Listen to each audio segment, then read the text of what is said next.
Fanye irudi chini.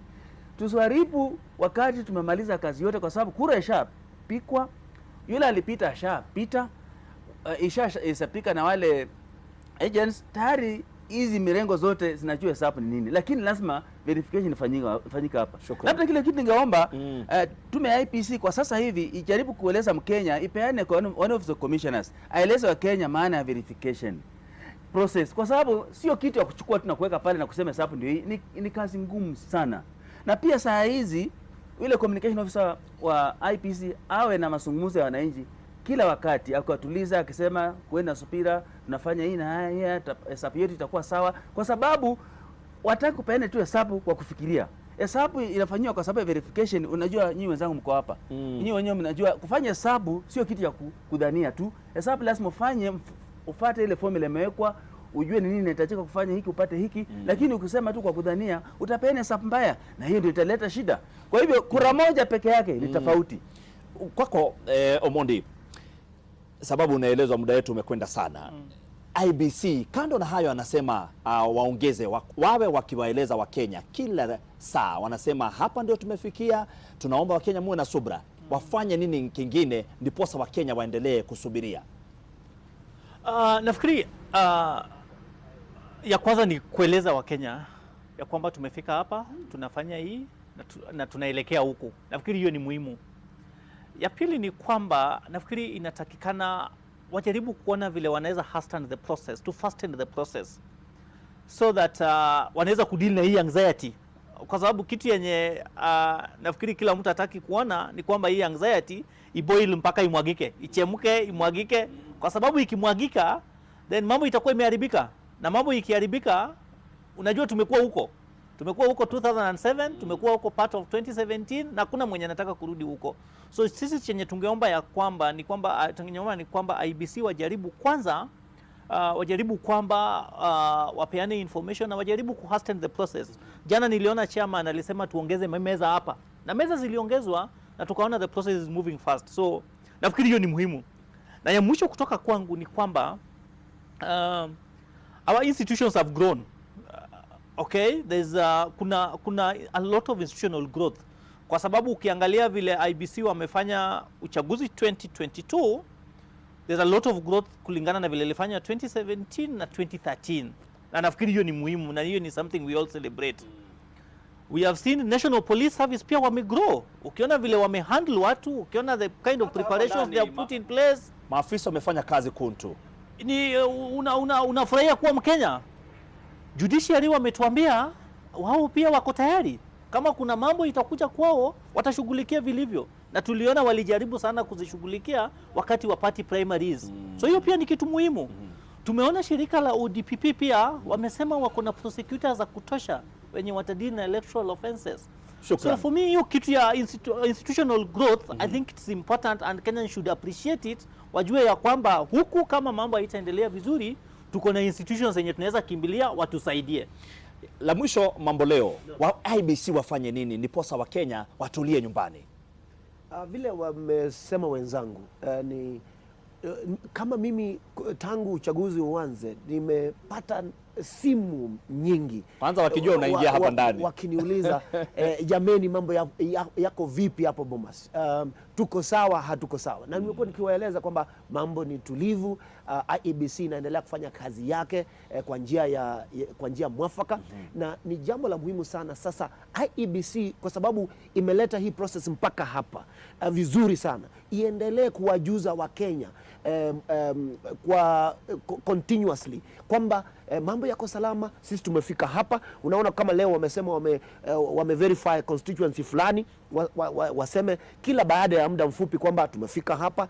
Tunakisia kwamba kwa by this time tutakuwa tumefika mahali fulani, na mambo yote hapa shwari. Na kunapotokea jambo lolote, kwa sababu unajua hizi picha na hizo video zinapeperushwa nchini kote, kukiwa na jambo fulani katika auditorium hapo kwa National Tallying Center, IEBC ionekane kwamba iko na uwazi kabisa na ina deal na hilo jambo lolote ambalo linafanyika hapo, ili Wakenya waweze kutulia, wajue kwamba hii process itakuja kuisha vizuri. Na alivyosema Pius ni kwamba kuwe na mmoja wa makamishona wa IEBC ama communication officer ambaye kazi yake labda baada ya saa moja ama lingine anaendelea kuwaeleza Wakenya kwamba hapa hii kazi ndio inaendelea namna hii, tumefika hapa na kadhalika na kadhalika. Pius, ulikuwa naomba sekunde 10 peke yake, sababu mwelekezi wangu Arnold anaeleza kwamba funga. Nasema hivi, Mkenya ile ananisikiza sasa, wale wanasiasa ile kazi mko naye ninyi, badala ya hata kuja hapa Bomas of Kenya, muendelee kuwazungumzia wale voters, mwambie kuweni tulifu, kura iko ilipikwa na kiongozi tunayo. Kwa hivyo waweze kuwatuliza, ndio la muhimu sana. Asante sana. Shukran sana mtazamaji, sisi tunakushukuru kwa kuzidi kutazama NTV. Tutakuwa hapa mimi na mwenzangu Leila, tunakesha hapa kila siku, na vile vile nimemuona James Matt ambaye kwa sasa ananielekeza kwenye mitandao na anakuambia aliyekuwa rais wa Marekani wa pili akisema kwamba tuna imani kwamba Mungu aliumba binadamu wote sawa, na katika kuwaumba sawa hivyo aliwapa haki 3: haki ya kuwa hai, haki ya uhuru wa kuchagua, na haki ya kusherehekea maisha, na kwamba ili kutunza haki hizo lazima serikali iundwe miongoni mwa wananchi, serikali hiyo ikitoa nguvu zake kutoka kwa ruhusa ya mwananchi. Kwa hivyo mwananchi mwenyewe lazima ajizatiti kwamba kila mara anapohutubiwa na mwanasiasa huyo awe anasema ukweli, mwanasiasa huyo awe mtu ambaye unaweza muamini, na kwamba hata akielekea kupiga kura ama kumshangilia mwanasiasa, amshangilie mwanasiasa ambaye ameonyesha kwamba ana wasifu kwamba ni mtu wa kuaminika. Kwa hivyo mimi ninasema kwamba jukumu lazima linabaki na mwananchi, na ndio maana katiba ya Kenya katika aya ya 1 inasema na nguvu zote ziko na mwananchi wa Kenya. Ndio. Naam. Tukimalizia labda kwa haraka sana, maana tunaambiwa muda unatupa kisogo. Kulingana na yale yanayojiri hivi sasa, hususan katika ule ukumbi wa Bomas, hata kule mashinani baadhi ya viongozi wanaanza kusema kwamba wataelekea mahakamani, kura hazikuwa za wazi, hazikuwa na haki. Je, mshindo wa urais atakapotangazwa, tutarajie kwamba aliyeshindwa atakubali matokeo, aseme nimekubali, ama tutaelekea mahakamani? Kwa kifupi sana, maadamu muamuzi tunayemtegemea sote ni IEBC, tunatarajia kwamba matokeo yatakayotangazwa wagombea wote watakubali. Lakini pakiwa na yule ambaye hataridhika na tangazo hilo, ana nafasi kisheria kupiga hatua, anaweza kwenda mahakamani akashtaki kutetea haki yake ambayo anahisi imezamishwa. Na tuufuate mkondo huo badala ya kuufuata mkondo wa kuumizana. Naam, Bwana Kidi, tukimalizia. Jana tumeona vurugu nyingi katika ukumbi wa Bomas, na swala la kwanza ni kwamba vurugu hizo zilikuwa zinajitokeza eti kwa sababu kuna wale ambao walitaka kuinajisi mchakato huu. Ikiwa itabainika ama ikiwa mrengo wote utahisi kwamba uamuzi utakaotolewa ni uamuzi ambao hauendelezi taasisi zetu, basi lazima atumie vyombo vya kisheria kama mahakama ya juu ya kilele kuhakikisha kwamba lalama zake zote wamezipeleka kule ili mahakama ikabiliana nayo. Asante. Asanteni sana. Lakini tukumbuke kwamba tumesema kwamba ni uchaguzi bila noma. Kabisa, uchaguzi bila noma. Na kama umeona kwamba hujaridhishwa, fuata sheria. Na mtazamaji, kufikia hapo hatuna la ziada. Mimi na mwenzangu Nancy Okware na wengine wote ambao wameweza kufanikisha matangazo haya, tunatoa shukrani zetu za dhati. Iwapo Maulana ataridhia, inshallah atatujalia tukutane hapo kesho. Mimi naitwa Ahmed Mabalo. Assalamu alaikum. Na mtazamaji, kwa upande wa upili wa studio namuona tayari Tom Mboya yuko kwenye studio, atakuwa anajiunga nawe baada ya muda usiokuwa mrefu kwenye makala ya Kenya Decides. Lakini siku kutoka upande wetu hatuna la ziada. Shukrani sana kwa kutazama. Naitwa Nancy Opare, mfasiri kwa upande wa ishara ni Susan Thuku. Kwa heri.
Kwa majina anaitwa Francis Mwenda. Mimi ndio developer wa hii nyumba na nimefurahi sana kuona the outcome ya hii nyumba yangu. This is my living home ambaye nifikiria kujenga, na kitu kama miaka 2 imeisha. Nikaianza mwaka uliopita, na wakati nilifika wakati wa kurufu nilikuwa nafikiria nitarufu na wakati gani. Then I visited a friend ambaye alijenga kitu kama 5 years ago, na nikaangalia hiyo mabati yake amejenga naye. Akaniambia amejenga na mabati inaitwa ya Royal mabati, na akanielekeza mpaka mahali alinunua, na sababu nilipendezwa na hiyo mabati kwa sababu miaka 5 sio kidogo, na hiyo mabati iko vile alinunua. So ndio nikadecide kwenda pale kwa kampuni, nikaenda nikapress order yangu kulingana ile list nilikuwa nimepatiwa na food, na and to my surprise nilipo press mabati yangu, it was on Tuesday. On Thursday mabati yangu ilikuwa imefika kwa site na mafundi wakaanza kazi, na kazi ndio ikatokea vizuri sana. So I'm very happy for Royal Mabati kwa kututolea quality na mabati ya kudumu ambaye sisi wenyewe tukiwa wenye nyumba tunafurahia, na ni kweli nafurahia kuona the outcome my living home. Thank you very much.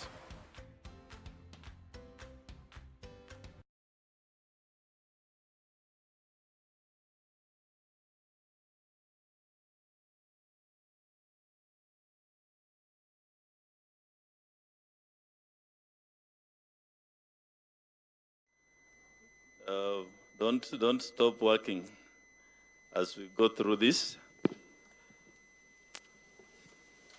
I would like to read the first constituency verified result for the presidential election and this from Webuye East constituency, Bungoma County. This is the result for Webuye East constituency, Bungoma County. Total number of registered voters, 48,950. Total valid votes cast, 30,491.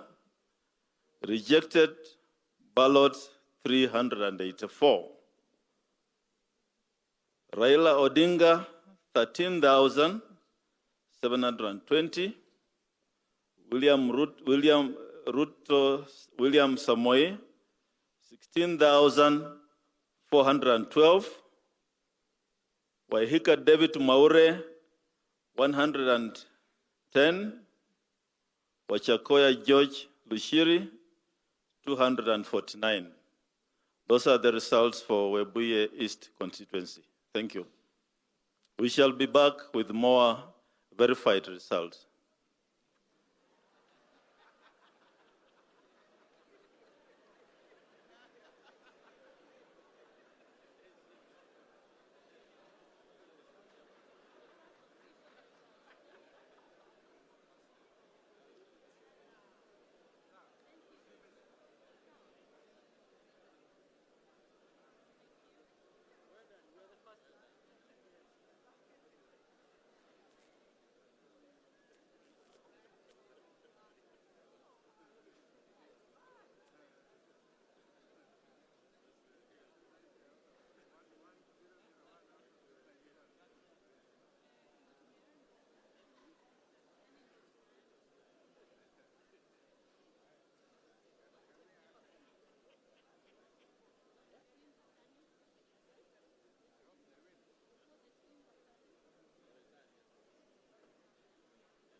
For, of course, the nation still waiting on those results of the general election 2022. But let us take you somewhere else, the matters of fuel. The prices of fuel will remain unchanged over the next 1 month after government-subsidized pump prices went up to 74 shillings and 17 cents to cushion Kenyans from higher prices. The Energy, Petroleum and Regulatory Authorities indicate that a litre of super petrol has been subsidized by 54 shillings and 91 cents, diesel by 66 shillings and 17 cents, and kerosene by 74 shillings and 17 cents. Here's that report.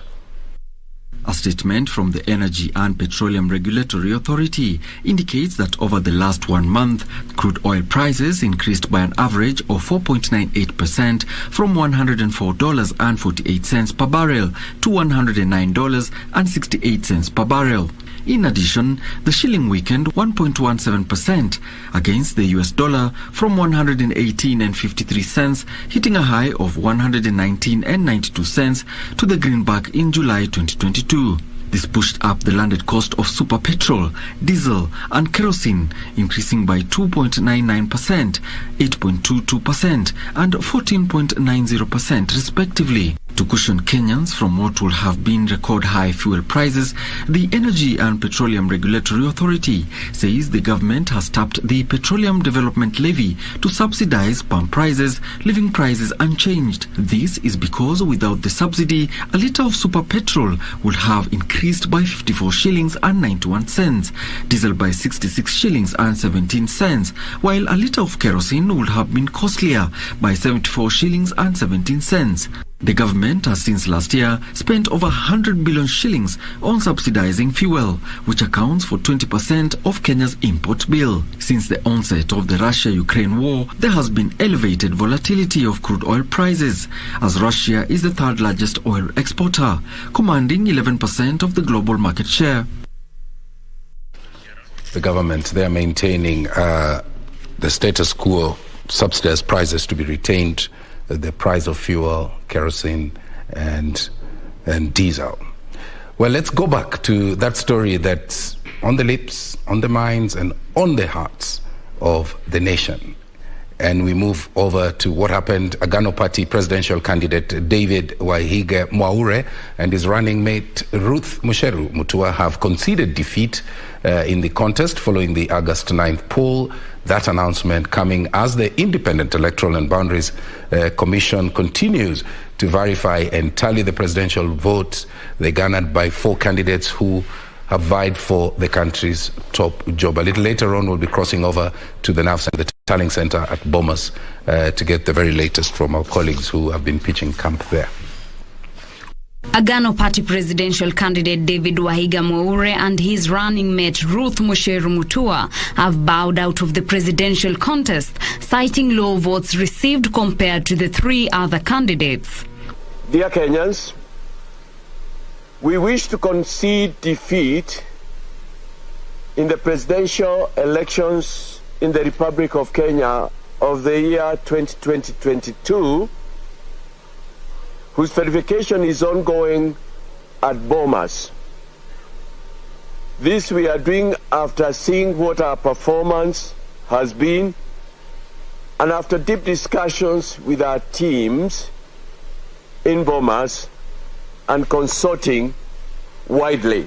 Mwaure lauded the Independent Electoral and Boundaries Commission, saying the voting verification and tallying process is transparent. Also, as we concede, we wish to call on IEBC to be firm and steadfast and resolute on its task and mandate and announce the leading winner of the presidential election when that time, in their considered opinion, comes. Mwaure urged the IEBC to be firm, steadfast and resolute on its task and mandate and urged Kenyans to remain calm after the results have been announced. Finally, also from Agano, we have conducted a campaign of peace. We are a man and a woman and men and women of peace. Keep that peace. This nation, there is hope for this nation. This nation has a future. This election is gone now. We are just starting, unless there is a rerun or a repeat. But there is a nation to take care of, and there is hope for this nation. The duo thanked their voters, families and campaign team, saying they have no regrets for giving the presidential election a shot. Reporting for Kenya Decides 2022, I am Teresa Mutai. Wahiga Mwaure there conceding. And a number of candidates in the election of 2022 have conceded.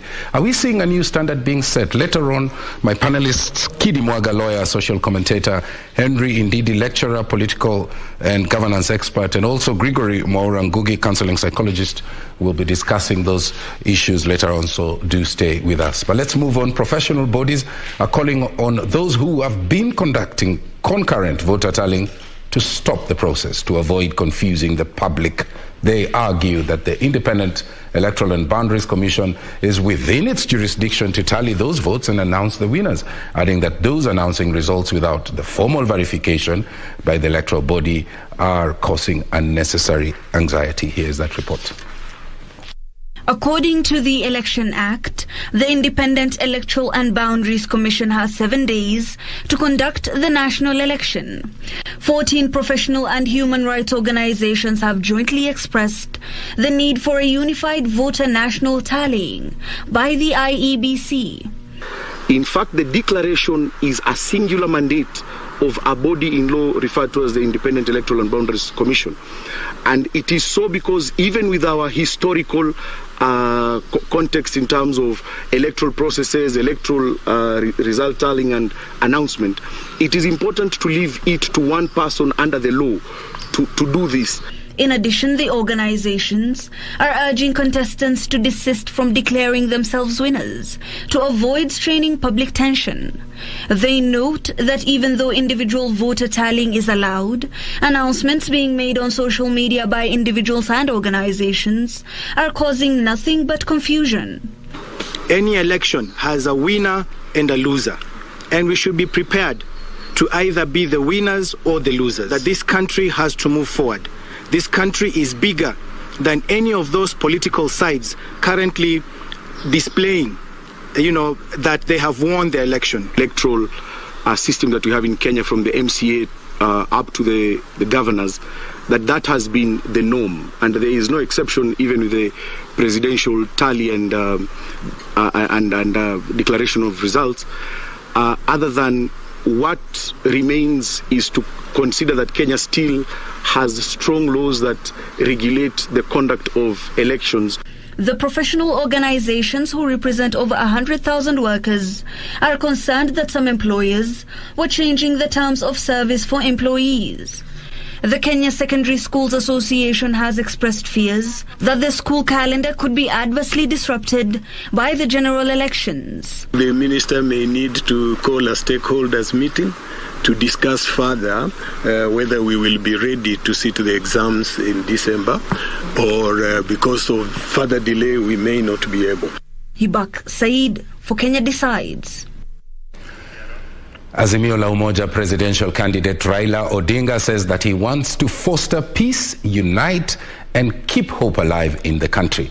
Raila and politicians allied to his Azimio la Umoja coalition, who attended church service at the St. Francis SEK in Karen, Nairobi County, lauded the country for a peaceful electioneering period.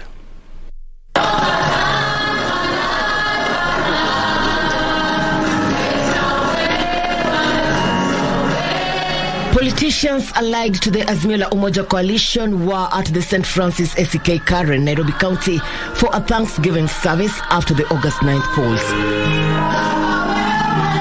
The politicians who accompanied Azimio la Umoja presidential candidate Raila Odinga urged Kenyans to remain peaceful even after the announcement of President-elect by the Independent Electoral and Boundaries Commission.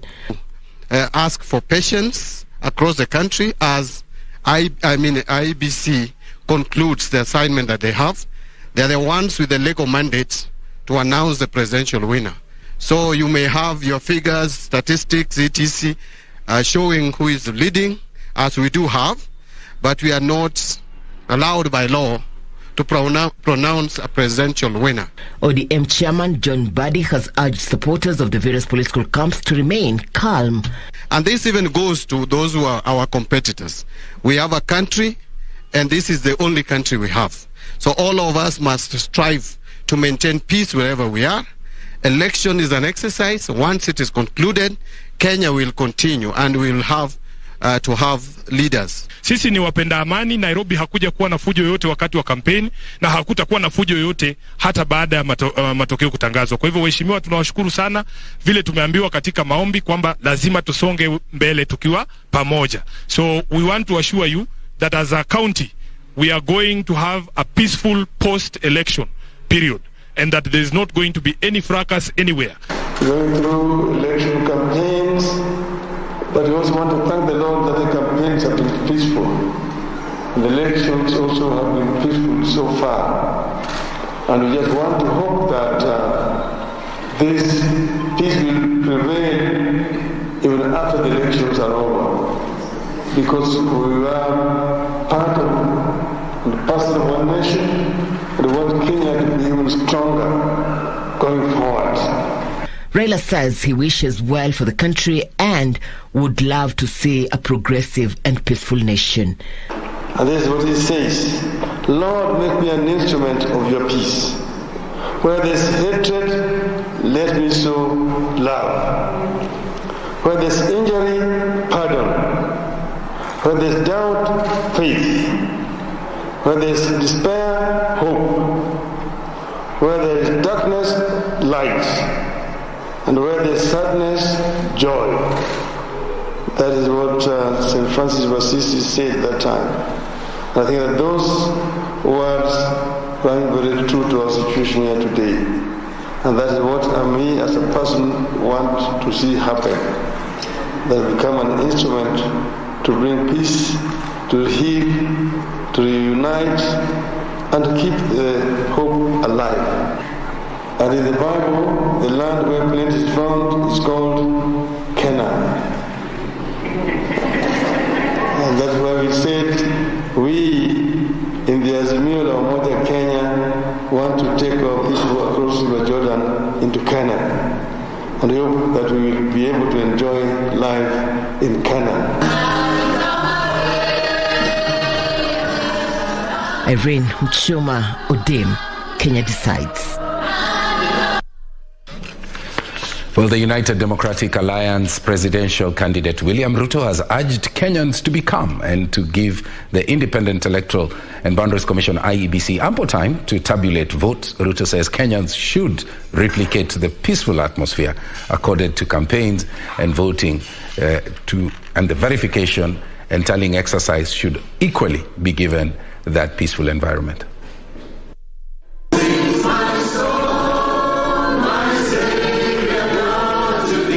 Deputy President William Ruto attended a church service at Karen in Nairobi County.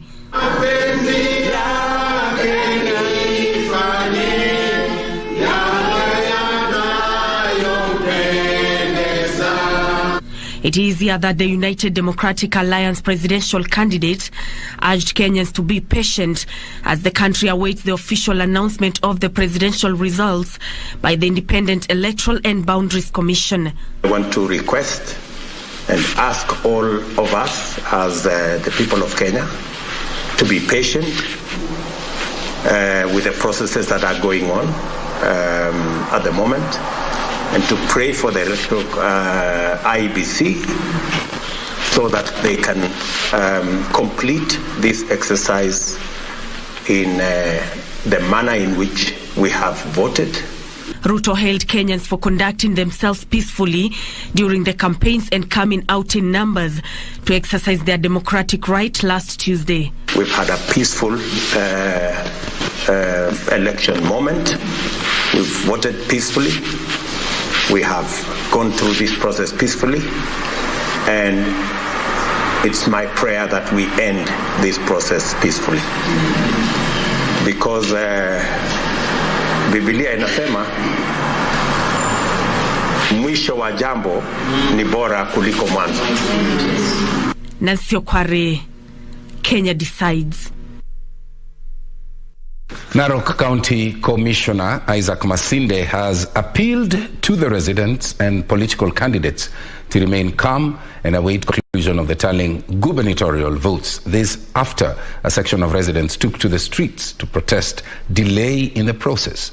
The Independent Electoral and Boundaries Commission has already declared Ledama Olekina of Orange Democratic Movement and Rebecca Tonkei of the United Democratic Alliance as winners of the senatorial as well as the county women member of National Assembly respectively.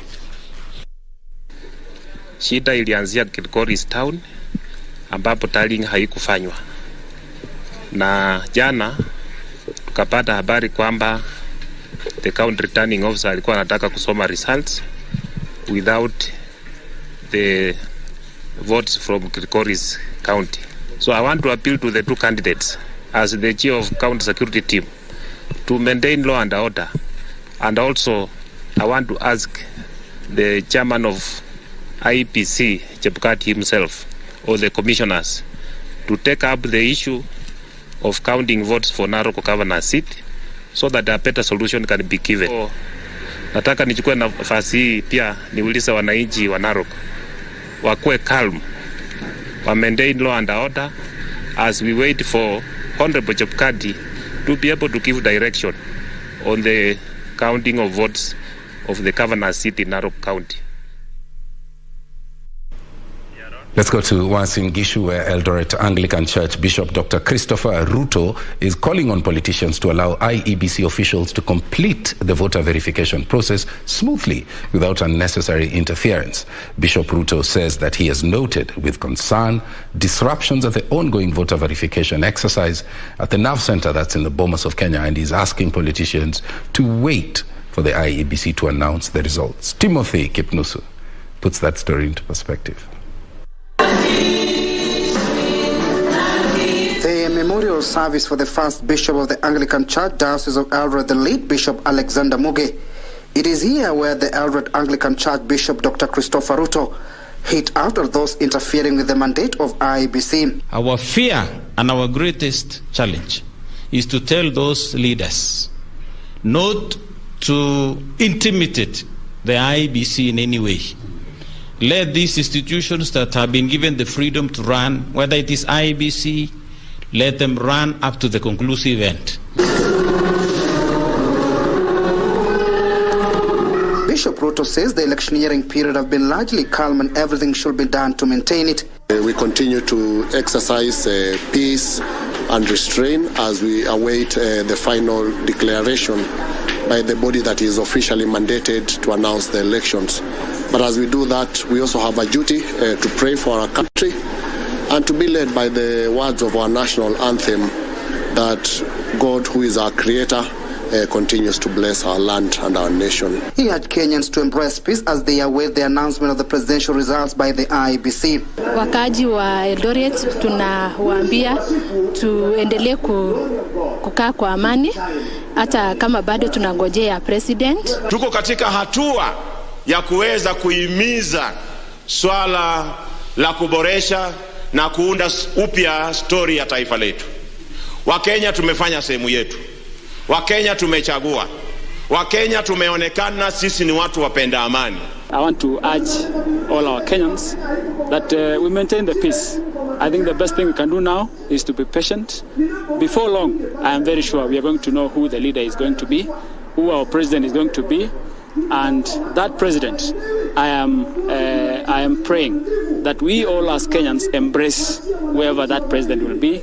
For the previous times, we have experienced politicians, using young men to cause chaos and violence. But we want to appreciate young men. I want to appreciate them all over the country for what they are doing right now. They are maintaining peace. Even as Kenyans await the announcement of the presidential results by the Independent Electoral and Boundaries Commission, the message of peace has reverberated the air, very important component in the country. Timothy Kipnoso from Uasin Gishu County. Former Kirinyaga County Women Rep or representative, if you like, Purity Wangui-Girishi, says that she will seek legal redress after losing the gubernatorial contest to incumbent Governor Anne Waiguru. This as a section of the clergy in the region calling on Kenyans to embrace the election results that will be declared by the Independent Electoral and Boundaries Commission and to resist any call to cause chaos. As the nation awaits the presidential election outcome declaration by the Independent Electoral and Boundaries Commission, a section of candidates dissatisfied with the poll outcome in the elective position divide are mulling legal action. Among them is Purity Wangui-Girishi, who was seeking the gubernatorial seat in Kirinyaga County as an independent candidate and finished second.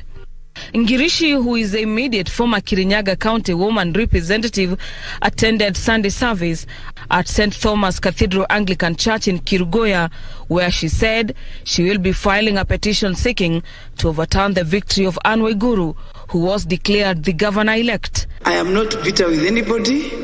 I am only going to follow through and make sure the will of the people will not be subverted. We are going to go on, tutafanya petition, tutaendelea. We have enough evidence kwamba kura karibia 51,000 ziliibiwa. Ndio nishinde tu na 3,600. Lakini I know our God is a God of justice.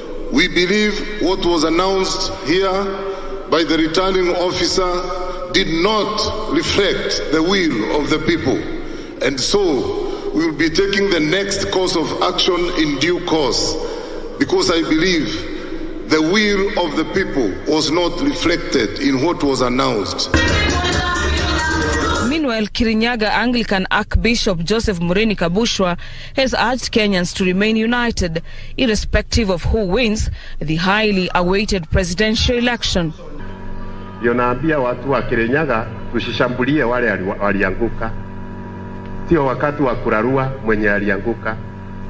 Mwenye hakupata pia ni baba yetu, ni mama yetu, ni brother, ni sister yetu, ni mtu wa mpaka, ni Mkristiano.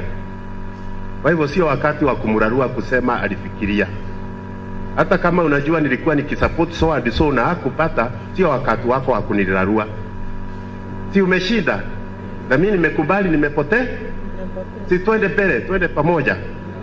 Hours to the declaration by the Electoral Commission on who among the four contenders wins the presidential election, Kenyans have been urged to remain calm and avoid being coerced into causing disharmony in the country.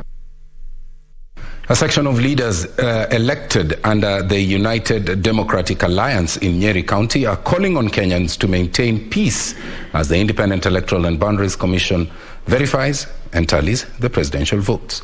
Led by Governor-elect Mutahi Kahiga, the leaders who attended Thanksgiving service at Abundant New Life Church also assured Nyeri residents that they will work together to deliver election pledges to Kenyans.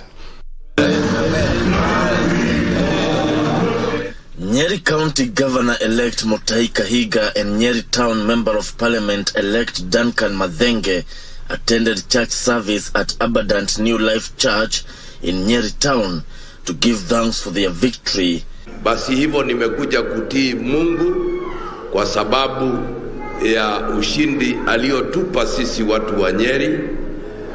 Tulipofanya uchaguzi, kura zikahesabiwa na Mungu akajidhihirisha, akatupatia ushindi mkubwa. Madhenge, who was elected Nyeri Town Member of Parliament after failing in 3 previous attempts, implored on the congregation to always have strong faith. Tuendelee kuomba. The journey is not over. Even after the results have been announced, we begin the new journey, the difficult task of changing the standards of living of the ordinary people in our constituency, in our county, and in our country. Governor-elect Mutahi Kahiga and leaders present calling on Kenyans to remain calm as the Independent Electoral and Boundaries Commission works to beat the 7-day deadline of announcing presidential results. Na tumefungua milango yetu ya serikali yetu kwa watumishi wa Mungu, waandamane nasi, wasikubali tukapotoka, na tunapopotoka wakaturejesha katika njia zinazostahili. We will have a county leaders conference every year from the MCA to the governor and possibly the president and other leaders at different levels so that we can work together. Kahiga, who won a second term, will be deputized by David Kinanire and is set to be sworn in on August 25th at a location yet to be decided. Mombasa residents have continued to stay calm as they await the Independent Electoral and Boundaries Commission Chairman Wafula Chebukati to announce the president-elect. Most businesses' premises have remained closed as residents stand up to recreational facilities to relax, while urging Kenyans to remain calm and also to maintain peace. Sundays are normally slow in Mombasa County, especially the Central Business District. And Sunday, August 14th, 2022 was the same. Business premises remained closed. The streets empty with only a few people. At the Mamangina waterfront, only a few people could be spotted enjoying the ocean breeze. Nimeamua kutembelea Mamangina kama kawaida Jumapili, lakini naona hali ilivyo sahihi, watu si wengi kama kawaida. Na nimetembea pia mjini, naona biashara nyingi zimekuwa zimefungwa wiki nzima. Bado hali haijarejea kawaida. Tuwa uchaguzi ndio huo unaisha. Naomba Mungu atupatie kiongozi atatuongoze vizuri. At the same time, the business community is hopeful the presidential election announcement will be made soon.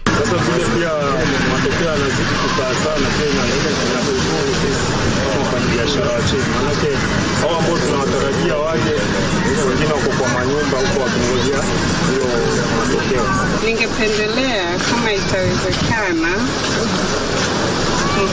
yule mkubwa wa Chipkat atoe uamuzi na mwafaka mzuri wenye ambaye ataweza kutangaza mshindi yoyote, kwa sababu sisi wanabiashara wa Mamangina tunakaa kana kwamba hatujielewi tuko gani na tuko na watoto, tunataka tupeleke watoto shule. The clarion call among Kenyans is for peace to prevail. Kwa hivyo naomba Wakenya tuwe watulivu, tusifanye vurugu, tuende sambamba na matokeo vile yatakavyokuwa, tuembrace yale matokeo, alafu shughuli zetu ziendelee mbele. Watoto wetu warudi shule, shule zetu zifunguliwe na shughuli zote ziende sawa. Sisi tunachoomba cha kwanza ni uchaguzi wa amani, atakayechaguliwa atatupa rais wetu. For Kenya Decides from Mombasa County, I am Anburu. Nairobi Senator Johnson Sakaja is the Nairobi County Governor-elect. He defeated his main opponent, Polycarp Igathe of Jubilee ticket. Sakaja, who was running on a UDA party ticket, garnered 699,392 votes, while Igathe managed 573,516 votes.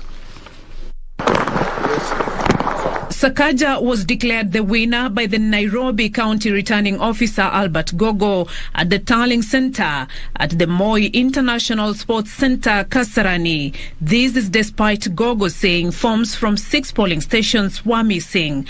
However, he said the total 3,986 votes in the 6 stations would not make any difference in the final tally.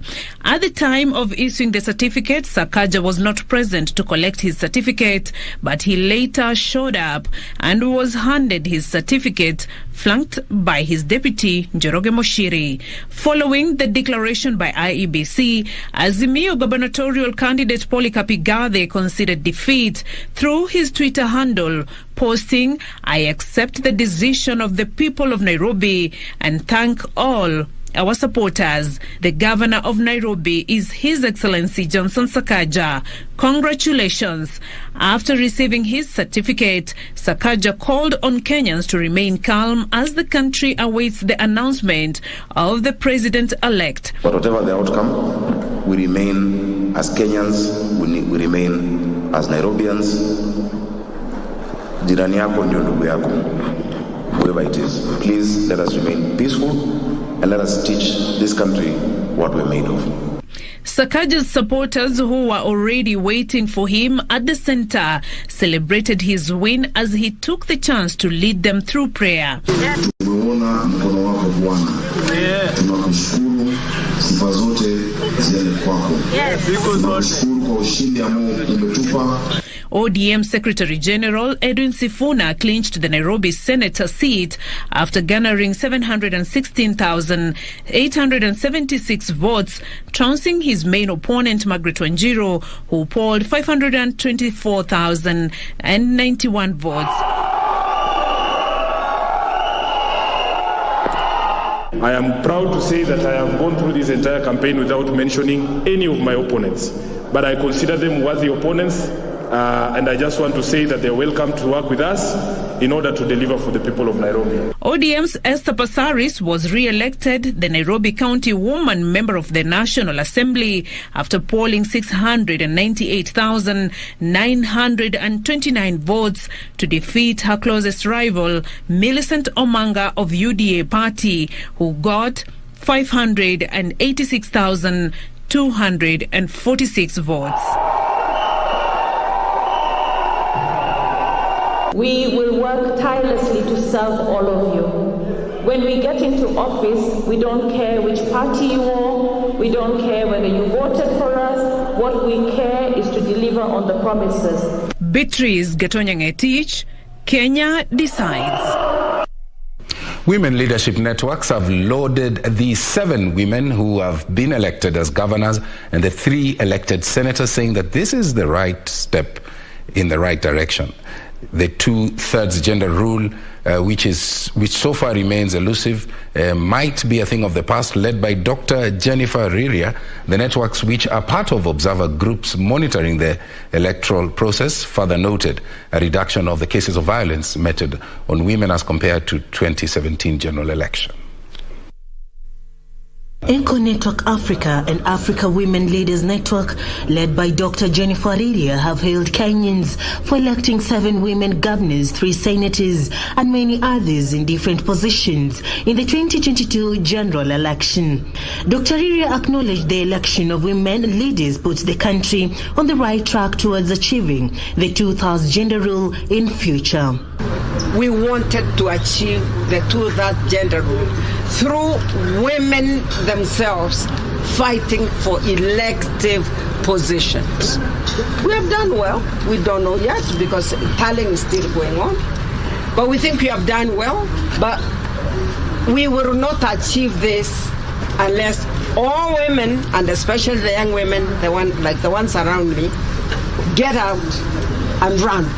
Noting a reduction in violence meted against women as compared to 2017 general election, the African Women Leadership Network calls on ladies, especially those losing, not to instigate violence, but instead spread messages of peace. If we win, how are we going to bring those who didn't win? The mothers of this country expect the winners and those who are not winners to come together, to work together, to make sure that Kenyans are served justly and fairly. This comes as they lauded the significant role played by women in championing harmonious living before, during, and after elections. Let's get now the status of COVID in the country. Kenya has recorded 12 new COVID-19 cases in the last 24 hours from a sample size of 763, bringing the positivity rate to 1.6%. The total confirmed cases now stand at 337,950. Nairobi bears the biggest burden with 10 cases. Kisumu County and Tharaka Nithi recorded 2 cases each.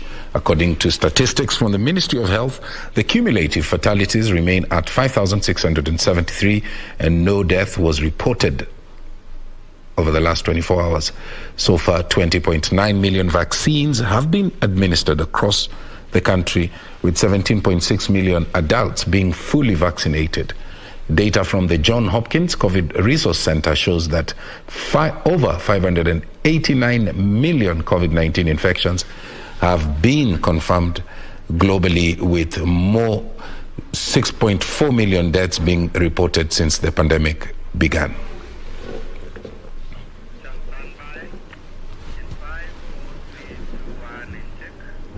Now, in the ancient world, tattoos were unbelievably rare, largely reserved for slaves among the Romans and as a way of communication among the Greek spies. In the African traditional society, unlike body markings, tattoos were considered a taboo associated with Satanism.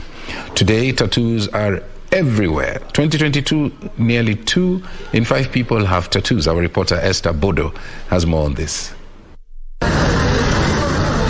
You will see most of them clad in short-sleeved shirts and shorts just to reveal the artistry of tattoo pigmentation on parts of their bodies. It is a sense of pride in their identity and beauty. But amid the growing popularity of tattoos, there are those still averse to it. Kitambo ukiangalia ile kitu imeleta stories za tattoo nowadays, unapata kitambo watoto nini na jinsia familia vile walikuwa wamejiweka ile madili ile ya kitambo, tamaduni ya kitambo, tattoo ilikuwa forbidden sana. Lakini sasa unapata hii modern world, mambo technology, mambo ya Facebook, social media platform, ndio imeleta hizo stories za imechangia hizo stories za tattoo.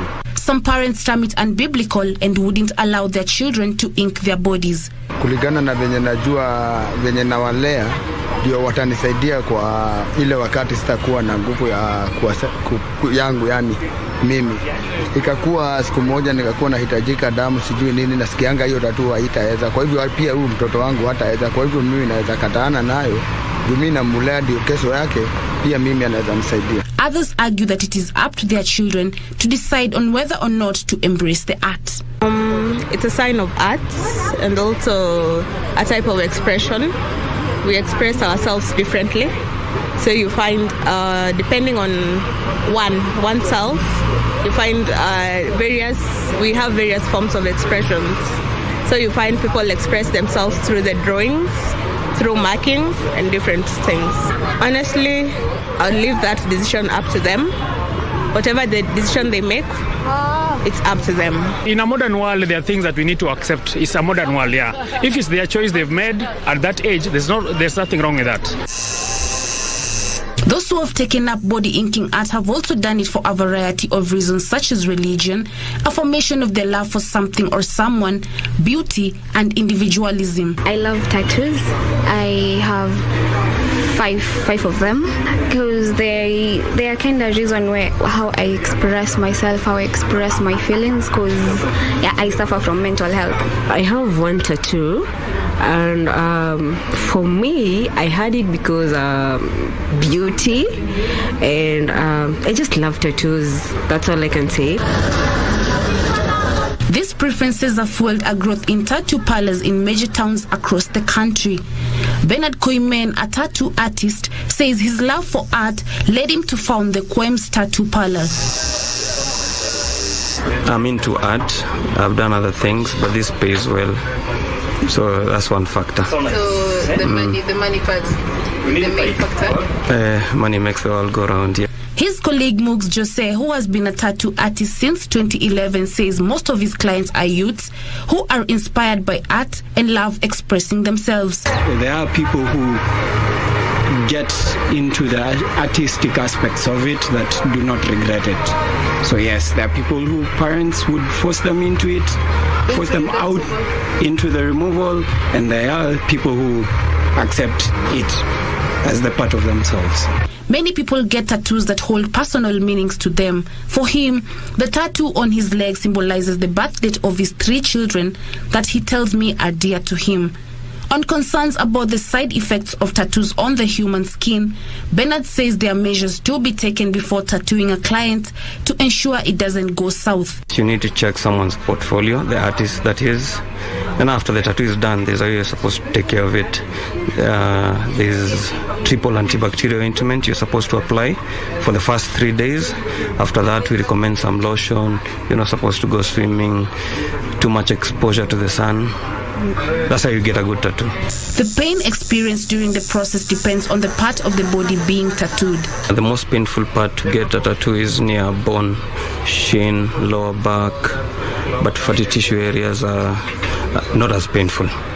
Bernard says depending on the complexity, tattoos go for a minimum of 1,500 shillings. Depends on the size and complexity. We don't really have a maximum.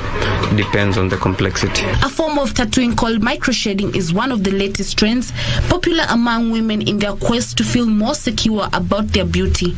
Despite body inking art being opposed by some in the contemporary society, its prevalence has become undeniable, especially among the youth who explore the artistry for a variety of reasons, from it being their source of income to expressing themselves. Reporting for Channel 1 News, I am Esther Bodo. All right, the religious leaders from the Kenya Conference of Catholic Bishops and also the National Council of Churches of Kenya will have a special prayer service for the nation, of course, in view of the prevailing anxiety. They will be holding those prayers tomorrow, the 14th of August, 2022, at the Donham Day Russell House, that's in Karen, and it will be taking place in the morning from 7:30 to 8 p.m. So let's now cross over to BOMAS, where my colleague O'Brien Kimani has been pitching camp there. He's O'Brien. How are you? I understand you have somebody you want to talk to, and perhaps also give us an update from the Tallying Center in BOMAS. I'm going to vote those. Many thanks, Tom Boyer, back there in Broadcasting House. That's right, we are still here at the National Tallying Center, where the arduous test of vote or Form 30A and Form 34 verification is currently under. It has been like this since Wednesday, actually Thursday, and today we are down to 212 constituencies, about 79, that is inclusive of the diaspora, to go, and all indications are that this process is likely to come to a close by late afternoon tomorrow, and so it's proper to imagine and to hope that finally, after 5 days of counting and tallying, we'll finally have the winner declared tomorrow by IEBC, so that actually people can now go back to their business, and of course life can continue. Well, we've been here the whole day. Of course, today is calm and relaxed. We don't have much of noise like we had yesterday. Remember yesterday, it was almost getting to fist fights, with the two coalitions, that is Kenya Kwanza and Azimio party agent, baying for each other's blood. But today it's calm, it's quiet. One thing I can assure you is that security has really been beefed up here, and of course access to this site has really been restricted to very, very few people. So IBC officials, commissioners, they're still giving us numbers. The last one we had was about 2:30. Not 2:30, but 8:30 or thereabout. That was the last briefing. We are expecting more briefings going forward when we do not have any idea. But one of the most interesting things that came out from the last briefing that we had was the diaspora vote, whereby the turnout was recorded at about 57%. This is well below the national average of about 65%. And so the question is, what really happened to the diaspora voters, and why the numbers were too low? And the other question is, what do we really need to do, to boost the number of voters in the diaspora, bearing in mind that Kenya has about 1 million people out there, but when you look at those numbers, it's only about 10%, not actually 10%, but about 1% who are registered to vote, and out of those 10,000 and some few hundreds up there, it's only about 5,500 who actually came out to vote. And so so, the conversation that we expect to have going forward is how do we encourage members of the Kenyan diaspora to come out in large numbers and, of course, partake in this kind of an exercise going forward, bearing in mind that they are major party of economic development. When you put into the context the fact that, they send almost close to 250 billion shillings, every year, then there is all the reasons to make sure that the diaspora vote counts and the diaspora is well represented, to make sure that we harness their contribution when it comes to economic as well as social development here in the country. And so these are the kind of conversation that we are going to have here going forward. And after this exercise, those are the issues that you expect that policymakers and thought leaders are going to dissect and try to understand how do we increase the participation of the diaspora in Kenyan politics. The other issue that is clearly coming out is that when you look at the number of young people who participated in this election, it's actually very depressed, and of course, so policymakers and thought leaders will try to find out how do we improve these numbers. Well, it's not up to me to say how this is going to happen, but of course, as a country, we have experts on demographic issues, and so these are some of the issues you expect them to battle with. Well, we are still here with Isabel Gethinji, a political analyst. She has been with us here since we started. You've been here since Friday last week, is it? 2 days before elections. 2 days before elections. So you came here around 6th, eh? Yes. Today is now 14th. So 8 days you've been here with us. So thank you very much indeed. And now I think it's proper to say that we are home stretch, or what do you think? Final lap. Yes, we're in the home stretch, and we believe that it's a matter of hours, less than 24 hours, actually, maybe 12. Okay, let's say just a matter of hours, and we'll have the results. Mm-hmm. Yes. Why would you say that you're confident? It's just a question of hours? Well, going by the fact that we only have, I think, about 77 or 78 34Bs yet to be read out. And at the floor, we know that the tallying that is left is for about 17 to 19. So we know that much of it has been processed. It's just a matter of the final touches. And so we know that the process picked up from where we started. It took a bit long to start, but now the process has picked up. So the pace at which things are going, I believe that we're in the home stretch. Mm-hmm. Yes. And also the fact that when you look at the tables, the numbers have increased significantly. Now you have about 20 tables in here. And so all these are all geared at ensuring that the process is expedited. When you look at the turnaround in the last 12 hours, you see that it has improved by almost 60%.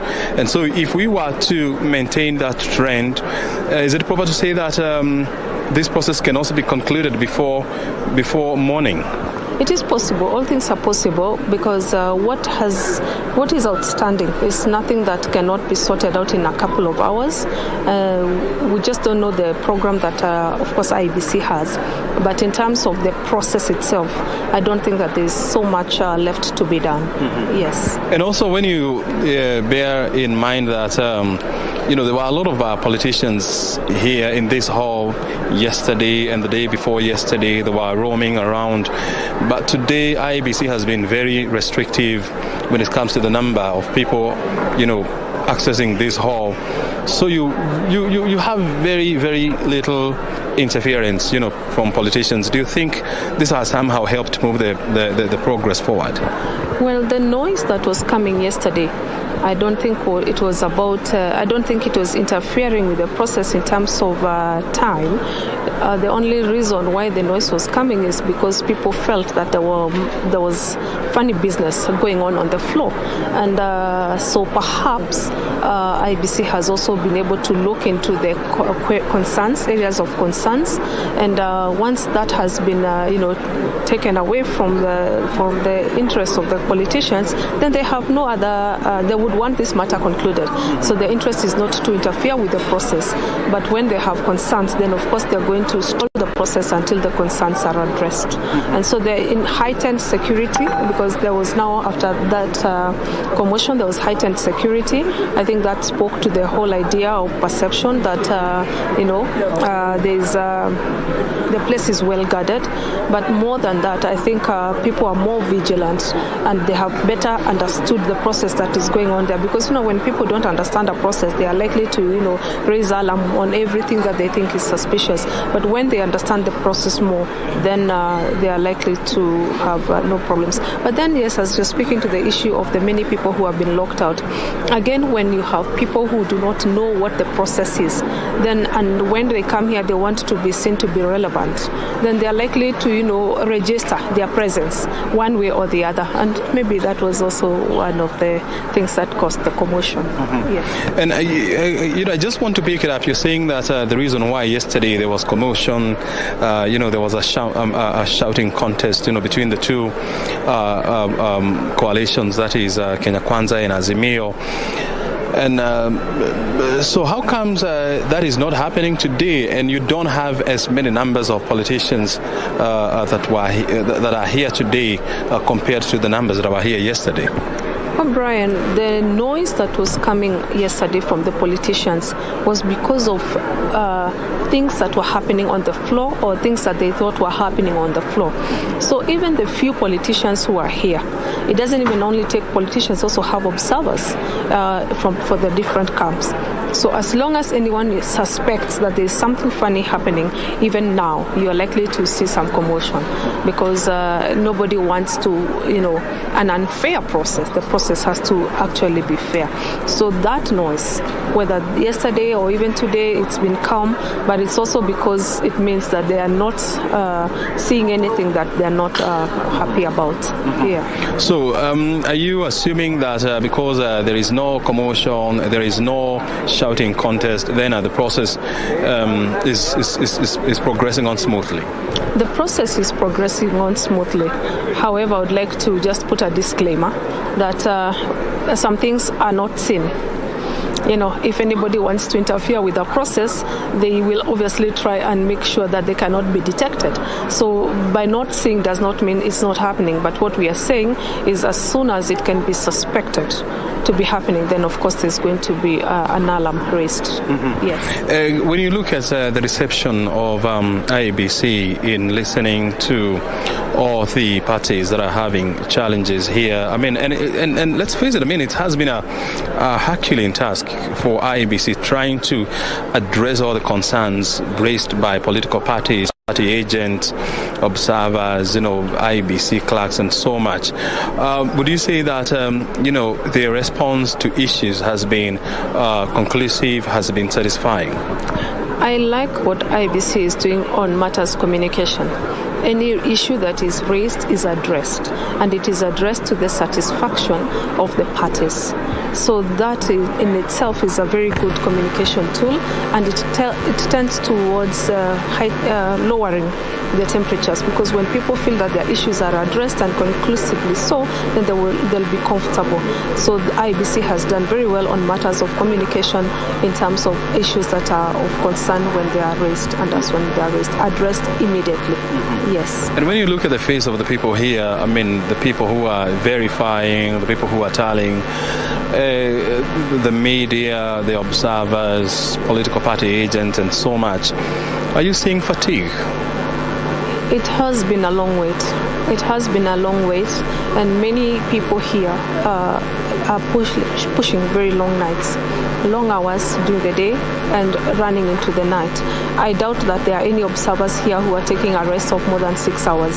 So yes, over the time there's a little of pile-up on that, and then also because mentally they know that this process should be coming to a conclusion. So yes, you'll realize that there's fatigue. People are not as energetic as they were as we started. Even meals, just ordinary meals. People are not even feeding how ordinarily they would feed. They're not resting as well as they would rest. So yes, naturally you'll expect that fatigue will kick in. Mm-hmm. Yes. And something else that I've really managed to pick up today is that today we don't have the choir. Okay, that acts as the soothing balm to the burnouts. And where are they? Have you seen them today? Yes, the choir was here earlier on. They were here. I don't know what time they have left, but yes, they have been here. And perhaps they also need to take a break. First of all, the weather is not very good, so perhaps also for purposes of their vocals, they possibly do not need to be here very late at night because the temperatures really get low.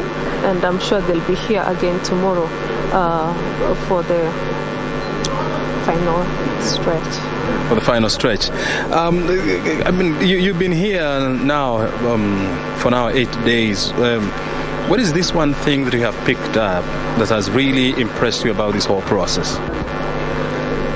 One, I think I have realized that Kenyans can be patient, but they can only be patient when you open up, you give them an explanation, when they understand the process, when they understand why things are taking either long or why there is need for that. Because again, they understand that if we do not want, for example, this process to be nullified by the Supreme Court on on the grounds of that the process was not done as per the guidelines of the Supreme Court, then they're like, okay, can we do it right? So they want to get it right, and that has spoken to the issue of patience, and that generally Kenyans are a peaceful people.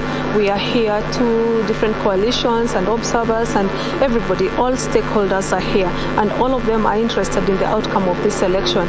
And yet there's a lot of peace, there's a lot of unity, there's a lot of Kenyanness, if you would say that.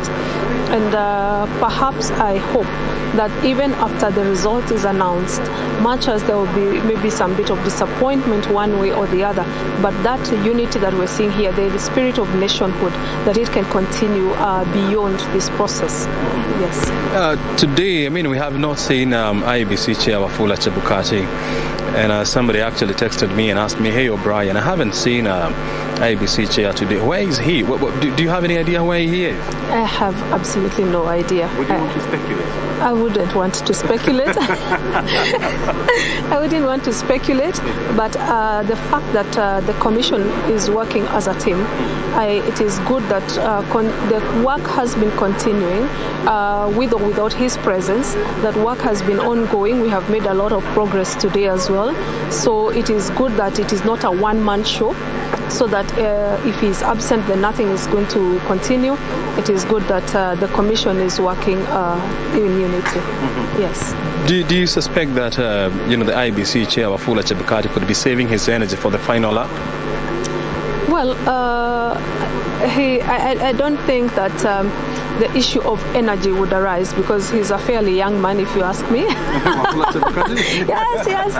He's fairly young, because if you're the only person that the whole nation is looking to, and for a process as serious as this is, I doubt that fatigue would be one of the reasons that would keep him away from the Tali Center for a whole day.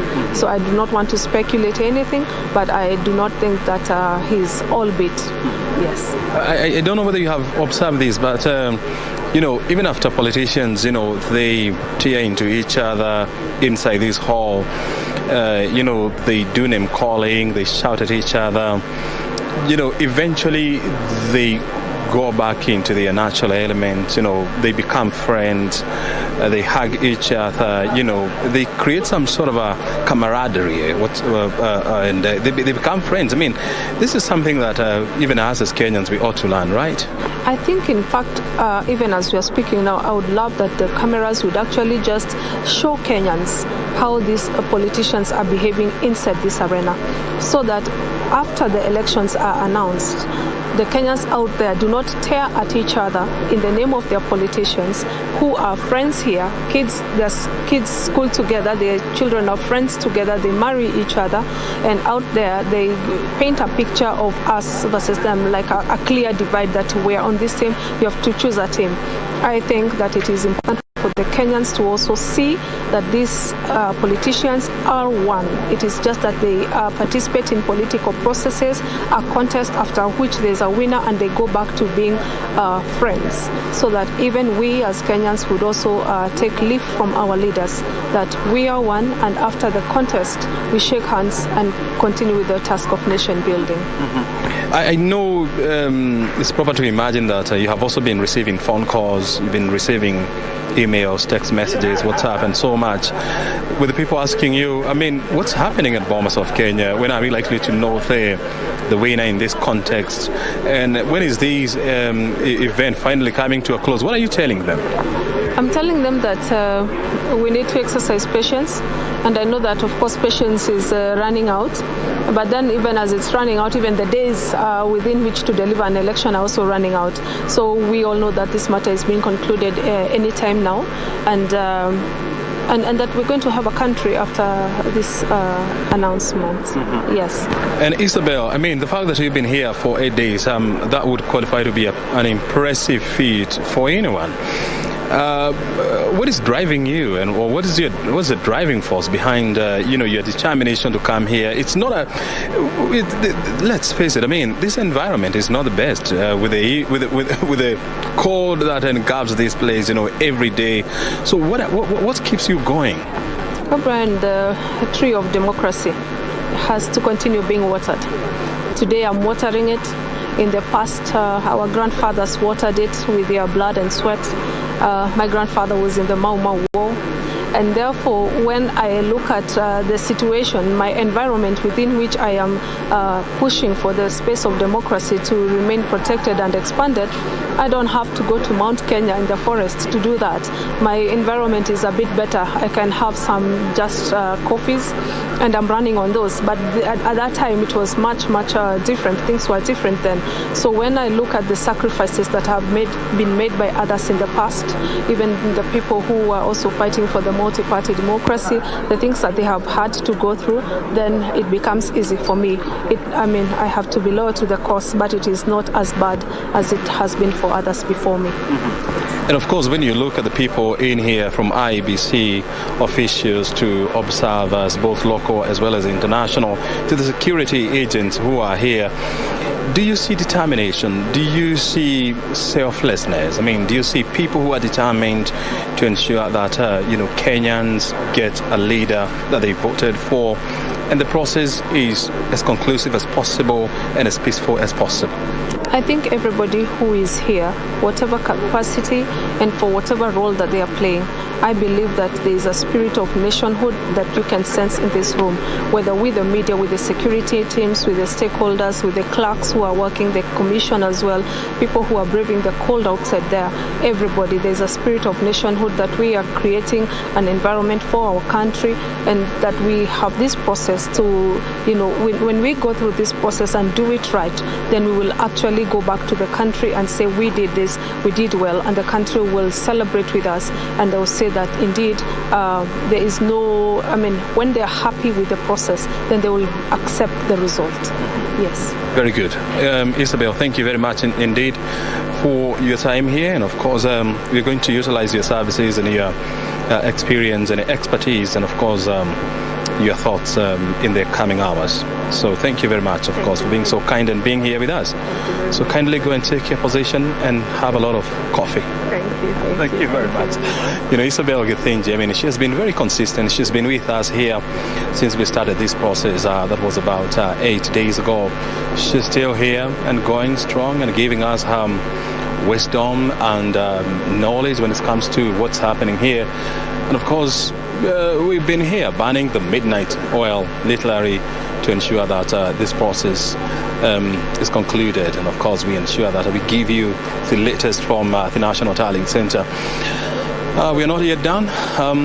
We are here for the long haul until this process is done and it's concluded, and the final word is said here. That is our guarantee to you. That is what we are here for. Otherwise, for now, we continue to cast our eyes on that lectern there to see who else is coming next to give us the numbers, because that's why we are here, so that we can also help you understand these numbers and of course break them down for you.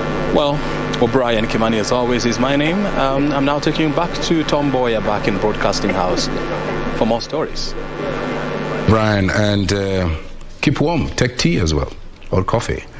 Well, we had earlier indicated that religious leaders from the National Council of Catholics of Kenya were to hold special prayers tomorrow.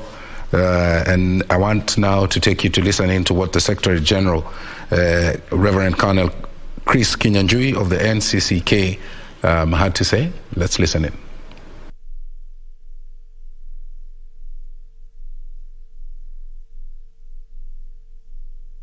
As the religious leaders, we thank all the Kenyans for voting on Tuesday very peacefully across the whole country. We thank Kenyans for waiting for the counting of the votes in all the tallying centers peacefully. We thank Kenyans for watching the tallying of the votes calmly. And we thank Kenyans for patiently watching the verification of the presidential vote at BOMAS of Kenya, again peacefully. And finally, we thank Kenyans for waiting for the declaration of the presidential results with dignity and honor and hope. We are the ones who have the sovereign power, and through the ballot we have expressed ourselves peacefully. So our call as religious leaders on all Kenyans, let us uphold that calmness, that peace, and let us not be anxious. The verification process will be soon over. The IEBC has up to Tuesday to declare the results, and we are sure they are doing a good job.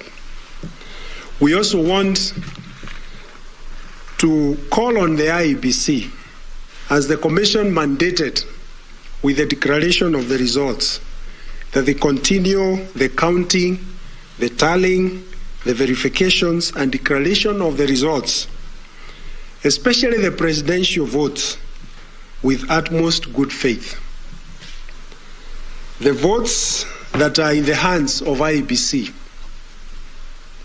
on the floor of BOMAS and the rest of the tallying centers represent the hopes and the aspirations of all Kenyans. And therefore, we urge that they handle them with utmost respect and with honor and dignity befitting all the Kenyans. We trust the IEBC will do a good job, and we ask them to demonstrate that capacity which we know they have. We also want to thank and commend the presidential candidates who ran for this election. We have seen that they came out publicly to pledge that whether they win or lose, they will still hold the country together and use this election to bring our people together and maintain peace. We thank them for their comments and their messaging that has been promoting peace across the country. We urge them to continue in the same manner and urge their supporters to give IEBC time to tally and count and also verify and declare the results eventually. We Kenyans have placed their trust in IEBC and also in these presidential candidates. However, we wish to call upon all the agents of presidential candidates, especially those ones at BOMAS. Kenyans have expressed their concern on the behavior of presidential agents on the floor of BOMAS. We urge the agents of all the presidential candidates to behave honorably and with dignity and to promote peace. And we urge them that if they have issues, to handle them in line with the IEBC protocol and to avoid the fracas and disturbances that we have seen on live television. This is our appeal, And we know they are able and capable of doing that. We also want to urge all the candidates for all the other positions and thank them for their conduct. And we urge them to continue urging their followers to be patient and to follow the law and to keep the peace. Let us be our brother's keeper. Let us be good neighbors, because this is one election. We have done very many other elections, and we'll have another election in the next 5 years. So let us safeguard our peace in our country, and let us keep the cool. And our country will be able to be a beacon for other countries in this region to take as an example. And this is our time for us to demonstrate that. So may God bless you, may God keep you, and may God give you the patience to wait for the declaration of the final results. God bless you. Remember that that prayer meeting will be taking place tomorrow at the Donham Day Russell House, Karen, in the morning from 7:30 to 8 p.m. Let's go across the Kenyan borders, where Ukraine has accused Russia of, I'll take that again, Ukraine is accusing Russia of using the nuclear power plant as a nuclear guard to blackmail and also to warn people of severe consequences if the country makes an aggressive move. Here is that report. Russia, which seized Europe's largest nuclear plant in March, has been accused of turning it into an army base, prompting warnings of a nuclear disaster. The station, located in the city of Enerhodar on the eastern bank of southern Ukraine, has 6 nuclear reactors. The facility has been shelled in recent days, with sides blaming each other. Russia invaded Ukraine in February, seized the plant within days, and kept Ukrainian personnel to operate the facility. The UN has warned that continued hostilities around the station could lead to a nuclear disaster affecting much of Europe. Russia has repeatedly denied any wrongdoing at the plant and had only seized control of the plant to prevent leaks of radioactive materials during fighting in the region. Meanwhile, at least 8 people have been injured after a gunman opened fire on a bus near the Western Wall in Jerusalem's Old City. The suspect opened fire as the pilgrims were returning from the prayers at the holy site. 2 people, including a pregnant woman, are in a critical condition. The gunman fled but is now said to have turned himself in. The gunman is said to be a Palestinian resident of East Jerusalem. The attack comes a week after 47 people were killed in Gaza Strip over 3 days as Israeli forces targeted leaders of the Palestinian Islamic Jihad, and militants fired more than 1,000 rockets into Israel. Finally, Bangladesh, one of the world's fastest growing economies, has raised fuel prices by more than 50% in just a week. It blames rising oil prices in the wake of the war in Ukraine. Thousands of people have taken to the streets in protest as another South Asian nation faces a growing financial crisis. An unexpected rise in fuel prices in Bangladesh has seen petrol prices go from $0.91 a litre to $1.37. Diesel and kerosene have also risen by 42.5%.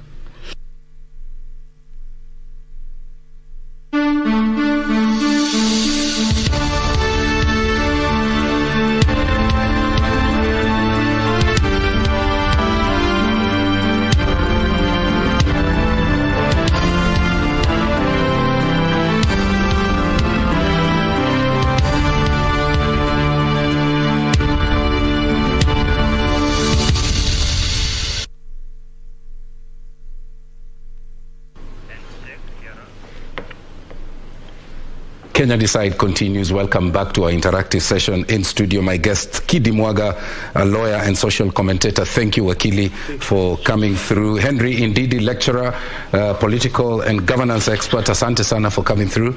And Gregory Mwaura Ngugi, counseling psychologist. I thank you for finding time to come and be with us. Gentlemen, we are all observing what's happening at the BOMAS. Allow me tonight to call you non-accredited observers. All right? We did. There are some events that are unfolding. Some are of concern. A number of leaders and citizens across the country are expressing concern. And there was some commotion at the BOMAS.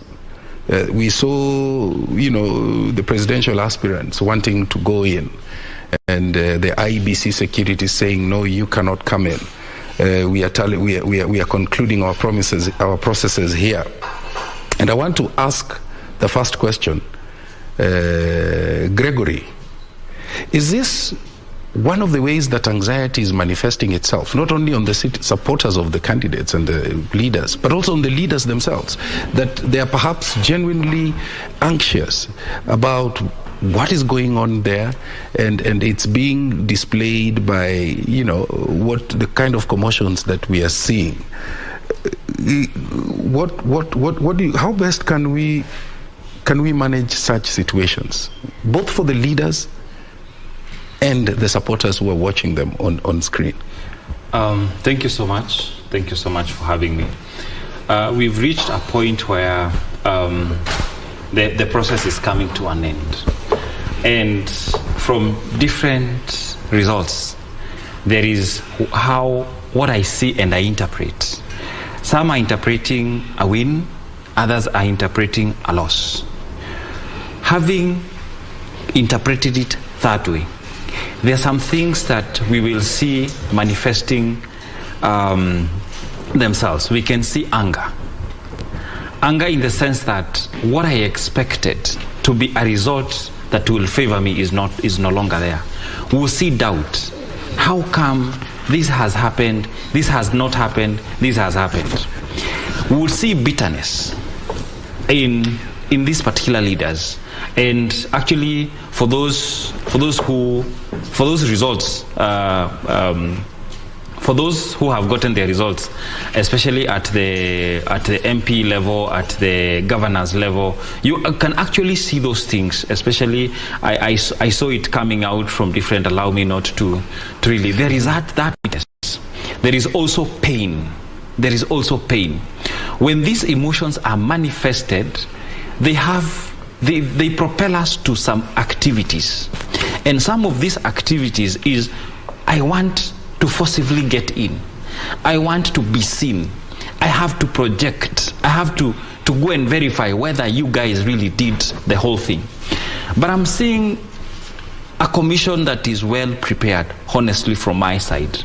I.e., they are able, like what we said yesterday, the commission is able to actually handle these particular individuals in the best way possible. However, sometimes it's getting overboard, because including the people around them, are actually undergoing the same emotional outbursts. Yeah.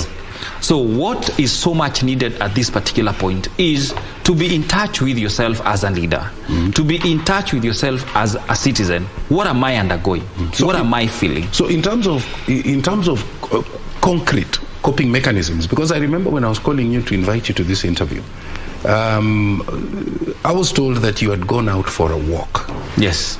Okay. And the first thing that came to my mind, given your background in psychology, is he coping?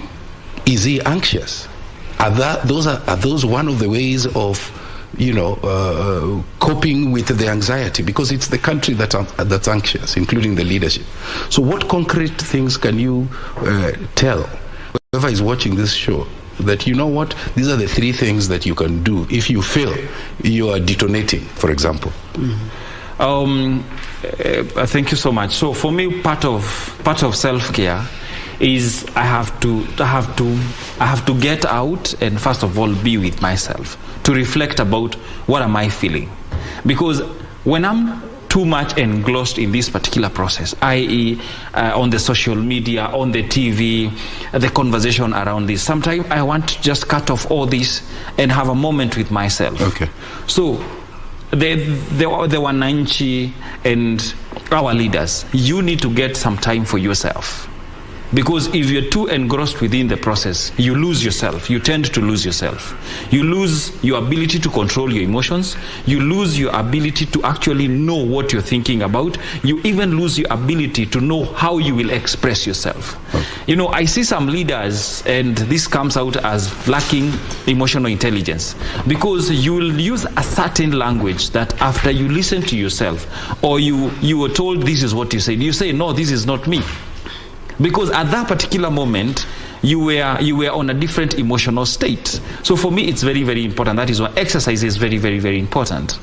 As a normal Kenyan, leaders, those who will win or those who will lose, you have to engage into physical activity. So if you can manage to run, if you can manage to skip, if you can manage just even going for a walk, it's, for me, it's very, very, very important. The third thing, get into your normal activities, as I said yesterday. Because at the end of the day, this particular process will be over.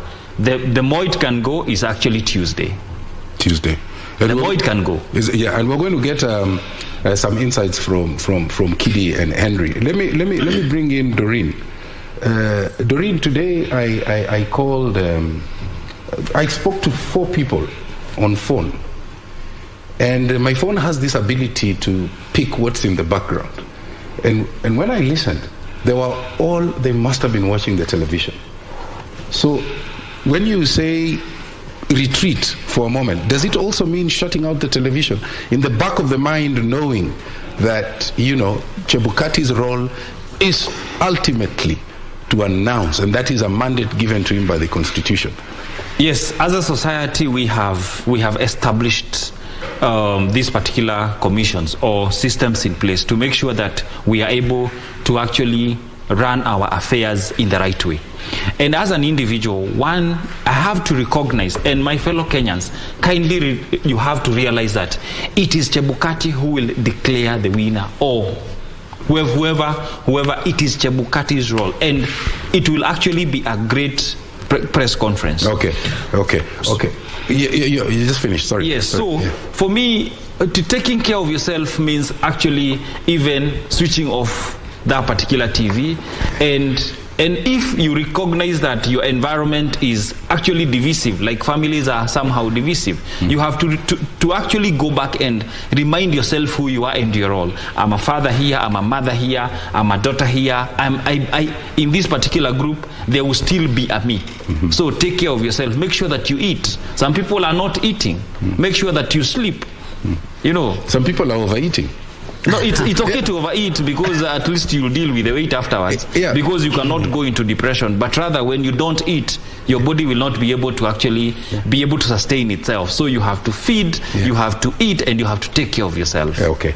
Doreen, can we have Doreen on the shot? Director is, Doreen, you're on the shot. Yeah. Did you hear him say that, I triggered it, that you switch off the television set? and actually, that's just what I wanted to respond to. Did I shoot myself on the foot? It's the practicability of switching off the TV at this moment. It could be the right thing to do, but how practical is it? I can tell you for sure, just even by your example that you're calling someone on the background is, the noises. Kenyans are quite literally on the edge. People are just waiting to see and to hear who's going to be announced. And I can tell you for sure, even at the point that Kenyans are, even the calmness and the peace that they've maintained, it's just those sorts of, we are ready. Whoever is announced as the winner, we will take it. That is where Kenyans are. Because the wait, sometimes in life, and I think also in psychology, the minute you wait for something for too long, there's a way in which your mind is just now, should I say,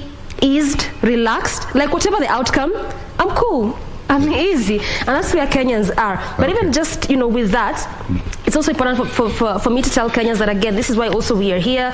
This is day 6 of this continuous tally process. IEBC has clearly just been receiving, the forms from the various polling stations. That is the Form 34As, together with the Form 34Bs from, again, the 290 constituencies plus the one diaspora constituency. That makes it 291. And I can tell you for sure that, at least in the past 2 days, IEBC has also just ramped up, the human resource there from 4 desks to 8. Now they are at 10, just to ensure that the verification process is quick and fast, so that they can be able to deliver and announce the results within the stipulated time in the Constitution. And that's also why we are here today. We shall be looking at the various counties in which you already have the results here at the Broadcasting House, just to give you a feel of what exactly is out there. And also we shall be making comparisons between 2013 as well as 2017 in respect to 2022. Look at how things have swapped. Look at how things have changed. What exactly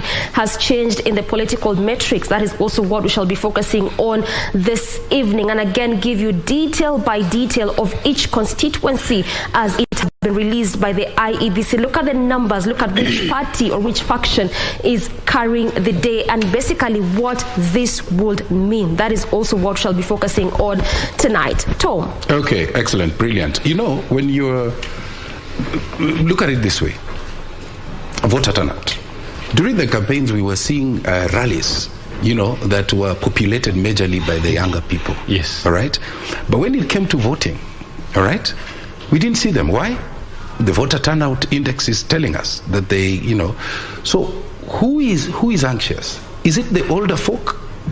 Or the one who says, you know what, I'll not vote, but I'll come to the public rally, pick some money, but I'll not vote. Good. So who is anxious? Is it the one who's showing us, I don't care about this thing, or is it slightly older ones? Both. Both. Essentially, human beings are driven by needs, right? So this particular populace or section of the population, the young people, they were there because of what they were getting. So that motivated them to be there. So we have a certain perception that we look at our political class. You're here to gain. After you gain, you go for 5 years, I'll see you after 5 years. Mm-hmm. So when it comes to that particular position of actually deciding these 5 years, it becomes a challenge for them to wake up and actually do it. Why? There is nothing for me there. Good. There is this particular populace that's a bit advanced in age. Allow me to use a bit advanced in age. They understand the importance of this particular. Why not young at heart? They understand the magnitude of what it means to have somebody who is aware of their aspirations and their goals. Mm-hmm. So that is a group that has heightened anxiety and very, very expectant. The other group is also expectant because the system is no longer working for them, i.e. there is no activities, so they are so much enclosed. The spaces, they are not in class, they are not going for the normal businesses. That is the reason why they're anxious, because they've stayed too much at home and nothing is actually moving on. That could be the reason why they're anxious. Not because possibly of the results. Mm-hmm. I didn't vote. And tell me, before I bring in my other panelists, the two leading lights, I know we have 4 presidential candidates. True. One has conceded. Yes. So Wajakoya is still in there. Yeah. And Raila Ruto. Yeah. Yeah. We're waiting for Chebukati to tell us. Yeah. Do they also go through this anxiety that the nation is going through? I ask that because earlier today, when we saw images of Raila in church in Karen, there's a sense in which you feel, and then immediately followed by Ruto, and you say, oh, there they are. Yes. We've not seen them since this process began. Yeah. So how important is it for these two leading lights to come together and call a press conference where they speak to the nation and tell them, hey guys, you know, it's an election. We always have it after 5 years. Relax. I don't know whether that's practical. This is our wish. And I desire the two gentlemen can realize that how this country is greater. When you look at them, they cannot be left alone. They have to be surrounded by individuals, because also it's not easy for them. Never ever ever be told that it's easy for a presidential candidate anywhere in the world. They have to be looked at. They have to be told it's time to do this, you have to do this. You know, they are managed by people who are around them. Yeah. You cannot be left alone, because it is not easy. You can imagine somebody, being diagnosed by, a terminal illness. Even being communicated to is a challenge, because of, you don't know whether you'll be cured or you will not. So these individuals will not be left alone. They have to be taken care of. And I'm happy that the two gentlemen have I'm seeing them with their spouses, with close friends, and for me that one represents that these individuals are taken care of. I would wish to beseech these particular individuals as a normal Kenyan, that after this particular process they can found it in their hearts to actually, after Chebukati does his work, if I'm convinced with the results, fine. If I'm not, let me come out and possibly talk to the nation and tell Kenyans, this country is greater than any one of us. Because they will heal souls. Yeah. They will create an aspiration. They will create a bond. They will create cohesion. Okay.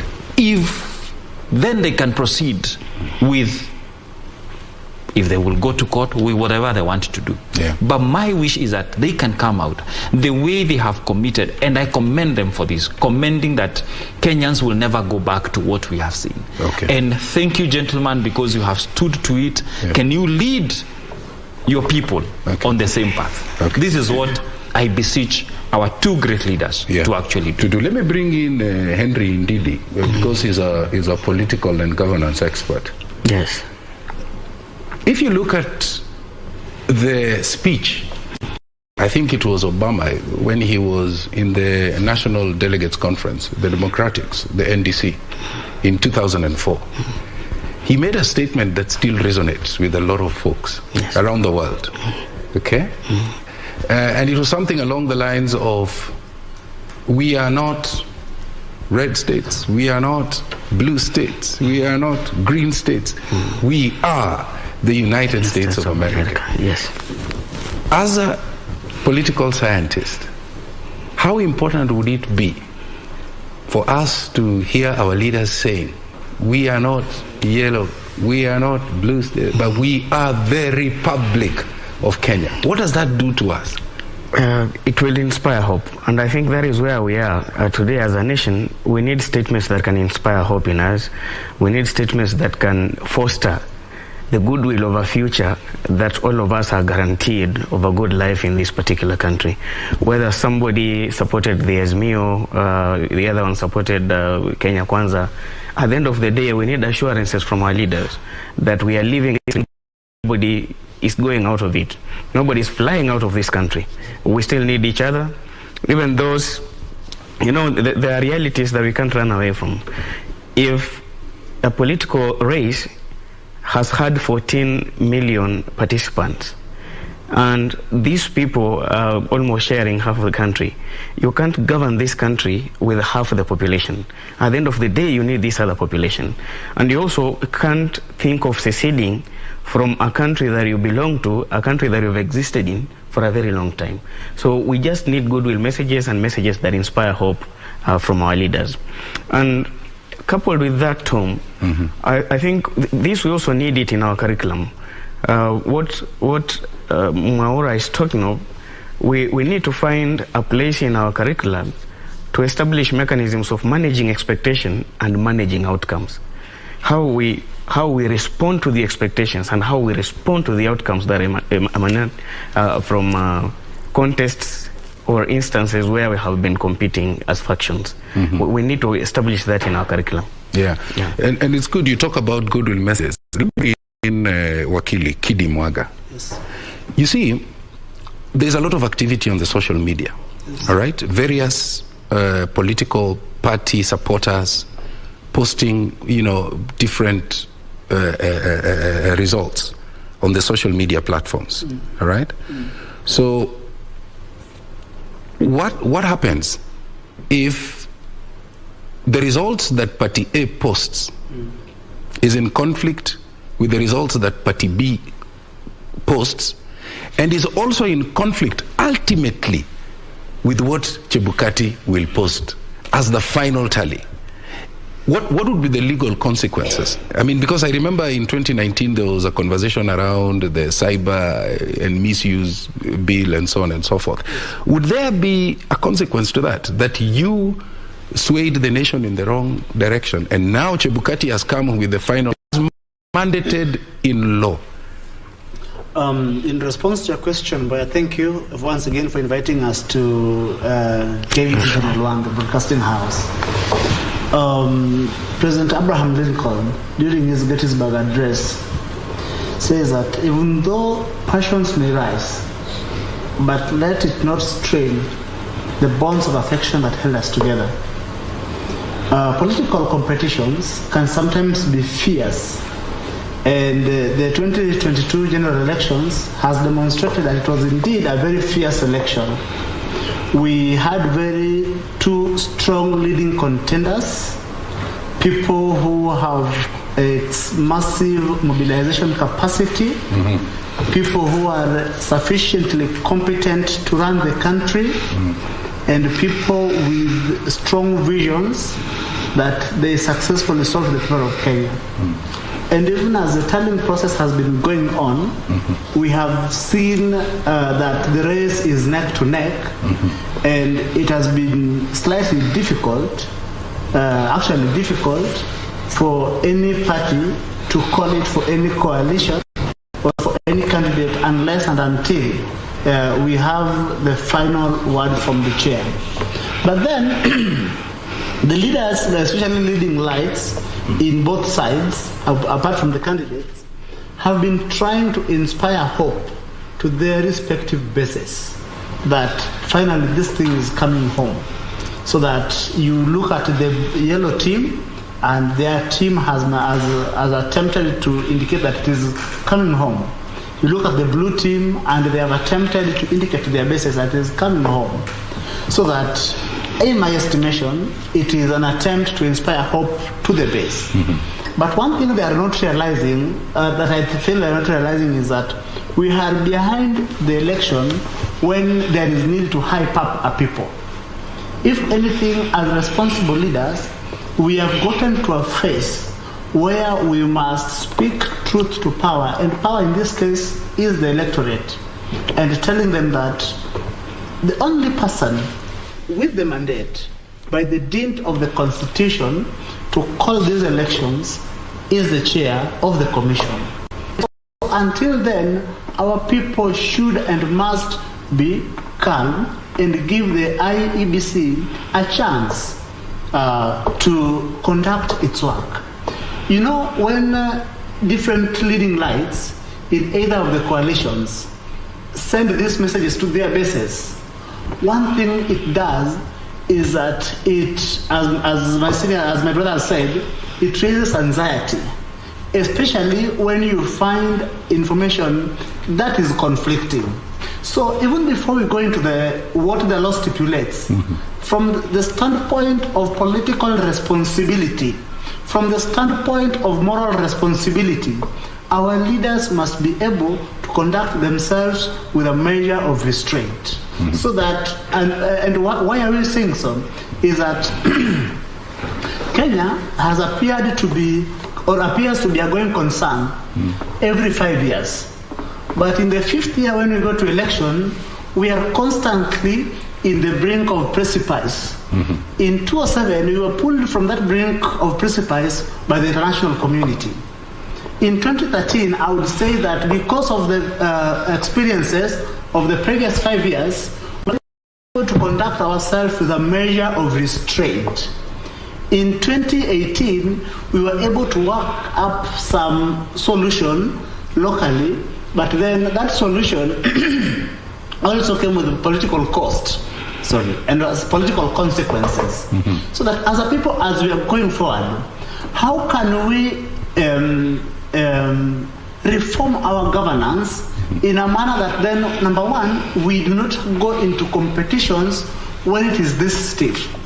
Suggestions have been made, for instance, that our first past the post system, or what others have called winner takes it all, raises the stakes so much so that each candidate goes to the elections when it is a do or die. But isn't that democracy?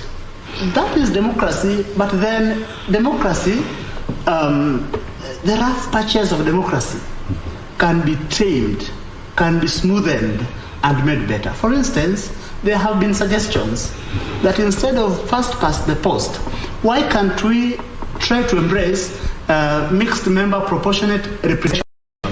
That now when you go to the ballot, you don't vote for Mboya as a person, but you vote for the party that Mboya is in, and therefore it is on account of the strength of the vote that each party gets, then that is how the seats are distributed. Okay. Let me bring Ndidi, because I'm seeing he wants to throw in a comment. Throw in that comment, but also speak to this. People say that when you see, people posting this result, that result, to sway emotions, depending on what direction. Some people say it's strategic. It's part of, propaganda is one of the tools that they use, in politics. Yes, actually, that is the comment I wanted to throw in, that propaganda is an ingredient in the political broth. Yeah. And it's a very important tool to the politicians because they want to sway perception. As my brother said, at the end of the day, we want to inspire hope. As a politician, you don't want to inspire hope that we are bringing this country together, but you want to inspire hope in the electorates that they voted in the right direction, that whatever they voted for is winning. And that is why I'm talking of motivation. As a society, we must train each other. So for a politician, that makes sense. Whether they throw the information, they inform or misinform the public, it does not make any sense to them, because at the end of the day, they want to sway that perception. They want to inspire that hope in their supporters that whatever they elected, whoever they voted for, is winning that election. So to them, it makes sense. Now, we have these realities that we must speak to. We must manage how we communicate. And I think that is where you began from, that can people be held responsible for misinforming the public? But then that will bring in another question, another question begging, that in this misinformation that was carried out, how much they did misinform, and what were the consequences of misinformation? That will be important. And at times, I think in the course of law, and our brother is here, it might be difficult to tag a particular statement that was raised by somebody to an action that succeeded it. Because some of it exists in the subconscious mind. People make decisions earlier on that this is where we want to head as a direction. So they are only waiting for a simple trigger, such as a communication or a misinformation from their leaders, then they can be triggered to go on. So I think that is where we need to be. We manage communication, let's be responsible citizens. At the end of the day, we consider each other brothers and sisters, depending on each other, we need each other, and that is the most important thing. Before I get Gregory's reaction, I'd asked what the legal consequences were if somebody posts figures, for example, that are not aligned ultimately with the figures that Chebukati will post. And the reason is, we have history, we have seen bloggers, posting things and being reprimanded, being followed, being hauled into the courts. All right, why? Because of thought. They are thinking differently. Actually, it is not because of thought. Yeah. Especially when you talk of bloggers, we have seen instances where people have misused communication tools, phones, and sets, and the law has taken its course. What this election is that we do not see the police or even the IEBC flagging off such social media users. But then what is proper, what should be done is that the same way we have fought people who preach hate speech. Yeah. People who have been, we have seen how, and especially in 2013, 2017, the government was very thorough about leaders who are preaching hate speech. In I think it's because of the 2 years we lost to COVID, we didn't see a lot of arrest in regards to hate speech. Especially now as we are handling this period, I think the instruments of justice, the police, the DCI, should be able to be on the lookout, especially social media users who are posting figures that are likely to unnecessarily inflame the base.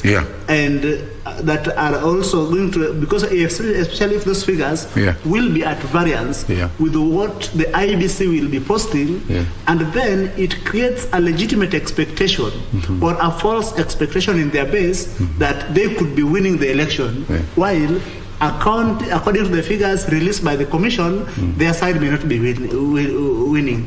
I forgive your candor for speaking true to power. Power has indicated the people. True. All right? So, to what extent should also the people be held accountable? Because they are receiving information that falls under the cluster of fake news. And they're making decisions to internalize, that information. And what do we have at the end? A conflicted individual. Is it this? Is it that? Might Chebukati appear with another one? So how do these people? What's the factor?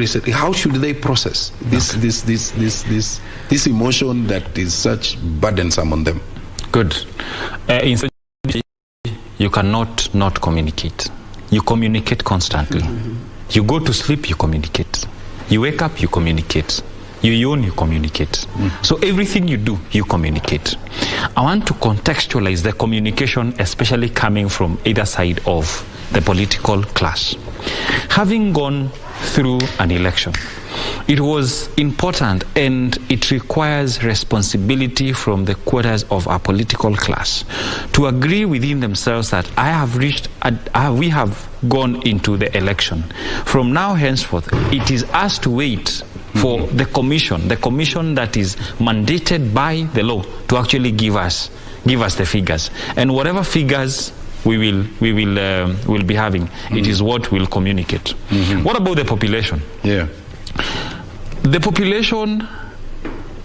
population we have in this country is actually coming up very well, but there are some quarters that really say the populace will actually accept what they've been told and what they've had, because essentially there is that admiration that we really have for different people.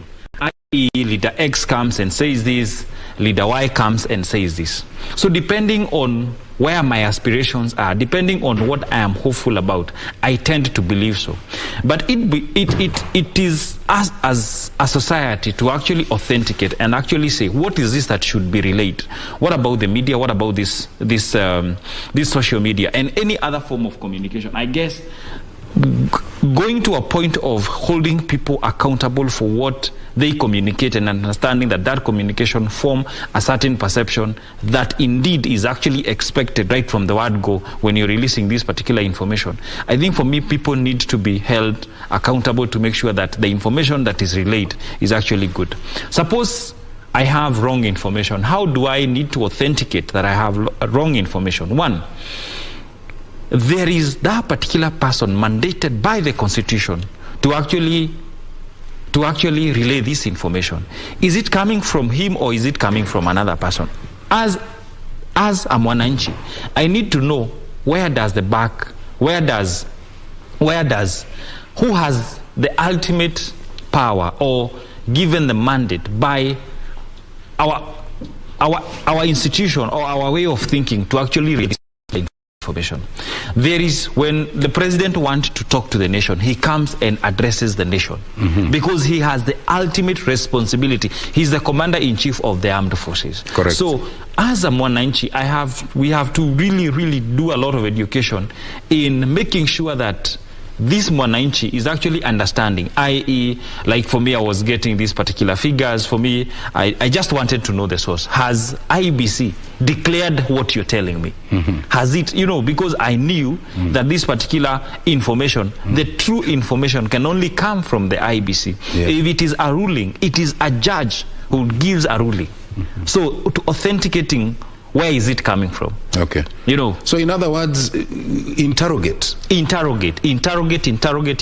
Who said it? Where is it coming from? How was it relayed? When was it relayed? And why was it relayed? We call that the 4 wives and 1 husband. The 4 W's for wives. Yes. and the how is the husband. And I think it gives you a 360-degree dimension. Yes. So you're not likely to miss something. And whatever our 5 senses is the inlet of information in our body. The 5 senses, the sense of seeing, the sense of hearing, the sense of smell. This is how we get information from the outside environment. And this information, when it comes to us, it goes into our brain and we process it. If someone is told a certain statement, and that statement is replicated, that information towards the 10th person, it will not be the same information. It would have changed and it will have changed and mutated. So for me, as citizens, sisi kama wa Kenya, we have to be sure who needs to say what and when is it, what is this that needs to be said at a certain point, when, why, and how this information will actually be communicated. For me, it's very important, because whatever you see influences the way you perceive yourself and even what you do next. Okay. Yeah. But there I wanted to ask, we are appraising Chebukati a lot, all right? Yes. But in the back end, we have the police, for example. Yes. And I want Wakili to tell me, if you do a comparative analysis, look at 2017. Yes. If you want to even go back to 2007, that's fine by me. But do you get a sense that the police have done well so far, up till where we are?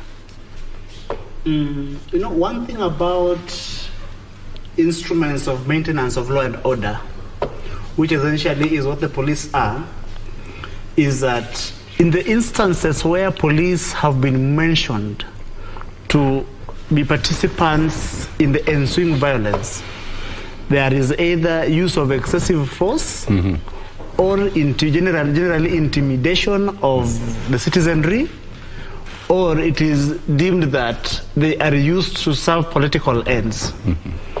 In this election, as we have seen, one thing that has come clear is that the police were able to provide security to both camps, which in my view, I think was a measure of professionalism. Because of some of the works we do around governance, we were able to visit of both coalitions, and in both instances we would interact with the police, sometimes even at the senior level of OCPD, and get to hear what they are saying.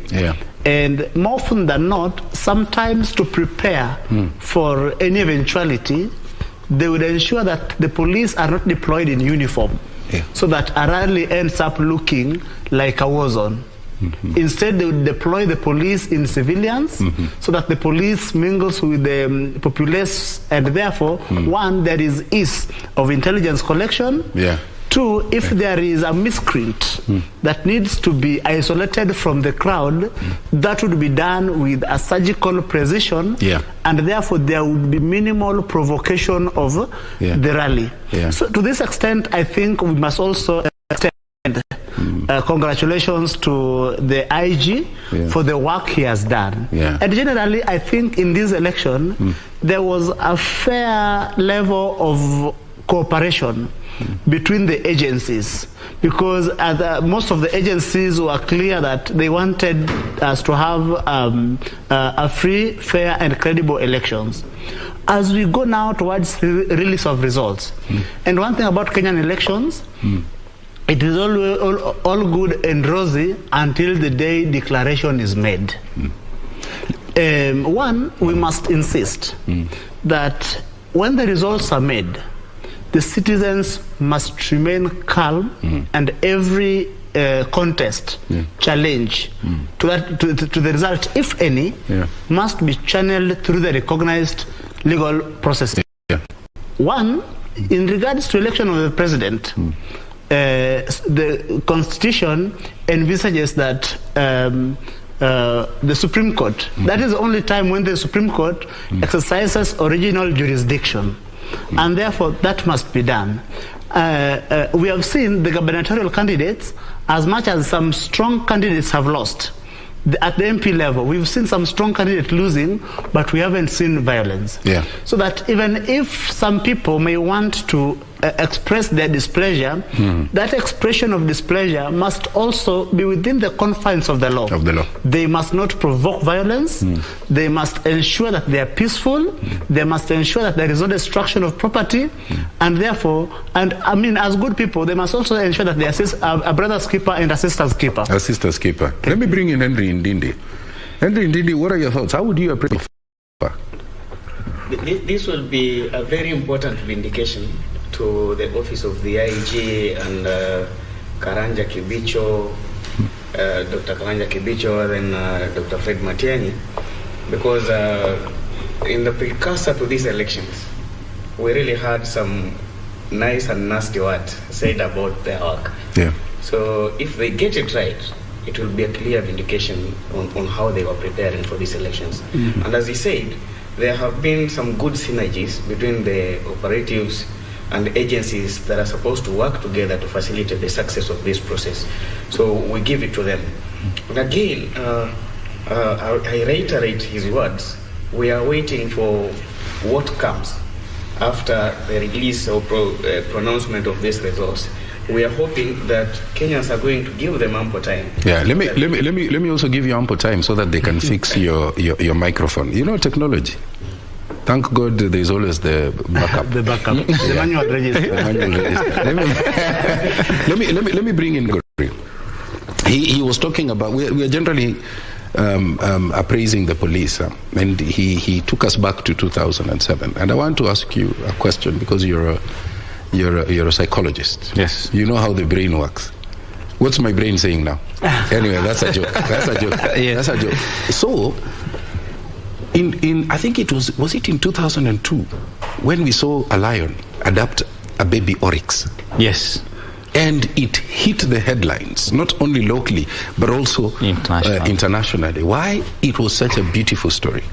But shortly thereafter, I also saw a story where a leopard, attacked a kangaroo, and killed it and climbed with it on top of a tree. And while it was preparing to eat it, it realized there was a baby. So it abandoned the mission of eating and took the baby and started taking care of the baby. All right? Again, it hit the headlines. So the question I want to ask you, because you're a psychosocial expert, if a lion can adapt an oryx, and if a leopard can protect a baby kangaroo, why would a human, whether in or out of the police service, kill a baby?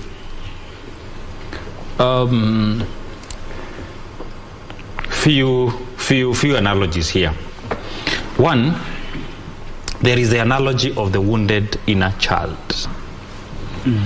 The psychological blueprint of a human being is anchored on their childhood.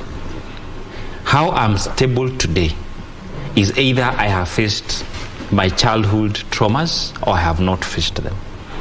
If I have not faced my childhood traumas, my past, I'm still wounded, I will relate with my child exactly using that inner energy that is wounded. That is one.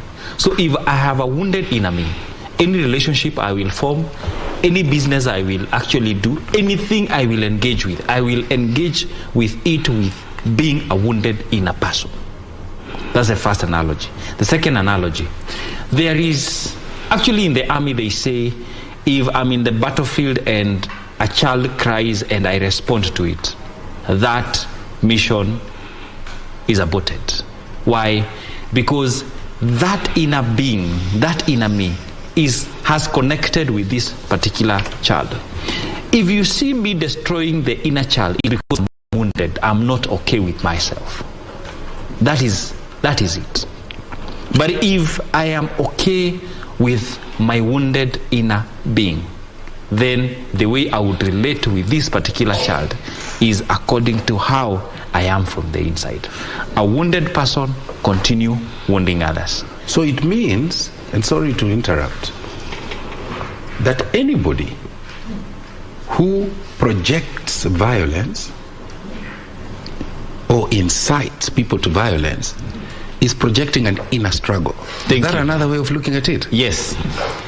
In our work we say, whatever you bring in my therapy room is a presenting issue, i.e. there is violence in this particular intimate relationship, a man and a woman. This is a presenting issue. What is the underlying issue? It may be an inferiority complex. It may be unmet expectation. It may be fear. It may be anxiety. It may be anger. It may be bitterness. It may be incubated pain because maybe my expectations have not been met. But I'm happy so far in this particular election that our political class, depending on how they saw Kenya is treated by international community, have actually brought a certain level of maturity that is truly admirable until this point. It is my prayer that the two leaders, Right Honorable former Prime Minister and His Excellency the Deputy President, that they will come out and actually give leadership to this country in this hour of need. That they will come up and really say, yes, it has Chebukati as power vested by him and vote cast by Wananchi. This is his result. Okay. Forget what Chebukati has said. Let's handle the results. And if you're not comfortable with the results, let's go to the Supreme Court. Okay. And in a way that we go back to our normal lives, we are able to educate our kids, we are able to live our lives, because believe you me, Kenya is greater than any one of us. In other words, life goes on. And I like that aspect that you brought of when the young child is wounded and your old self does not make time to go back to the young self and tenderly resolve those unresolved issues, then there's this element of, because if you see people aspiring for leadership involves conflict resolution. True. And I want to bring in Wakili Kidi. Yes.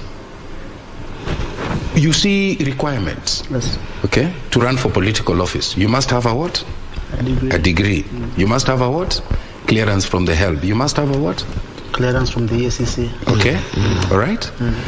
So, based on what he has just told us, and given that leadership is about resolving conflicts, leadership is about managing heightened situations like the ones we find ourselves in. Yes. How important is it, even in law, Yes. okay, to have another layer that says, we expect you folks to have gone through some 3-month course, all right, of building emotional intelligence. Yes. We anchor so that it becomes the 4th, 5th, or 6th requirement. Why? Yes. Leadership is about managing situations like this. Yes. How practical would that be? Is it even there, by the way? Now, in answering your question, yeah, let me repeat the words that American presidents have said every time they go to the Congress yeah, to report on the state of the nation. They have said that each one of them say, I come to this hall to report on the state of the nation. yeah, And as we perfect our union. We, the people of Kenya, are now almost 60 years a democracy, yeah, or a constitutional democracy. And one thing about democracy is that it's a story that constantly gets better. There is no time it is perfect, but it can always be perfected. I was telling you earlier on that Kenya is a going concern for 5 years, and every 5th year, especially since the only time this did not happen was in 2002. You remember, since the introduction of multi-party politics, in 92 we had the clashes. In 97 we are having no reforms, no elections, and to tame that, no reforms, no elections, the political establishment had to do the IPPG deal of 1997. Without the IPPG deal of 1997, we would not have gone to the elections. So in 2002, then we have a peaceful transition of power, and then immediately that happens, we are going back to square one in 2007. 2013, because of the experiences of 2007, then you realize that. So what I am saying is, we cannot be a start-stop. So is the law ignoring all these events? They are happening. One thing you must say about the law is that the law is dispassionate. But then, this challenge is not a legal question. It is a political question. It is an anthropological question. It is a psychological question. So that we must find a psychological answer to it, a political answer to it, and then tie it up in a legal superstructure. And therefore, as we go forward and as we perfect our democracy and our institutions, maybe it is time, when we are now saying that the model we are using, single passport, first past the post, is a bit too competitive for our country. That in the time we go to the elections, our economic activities literally stops. How do we cure this?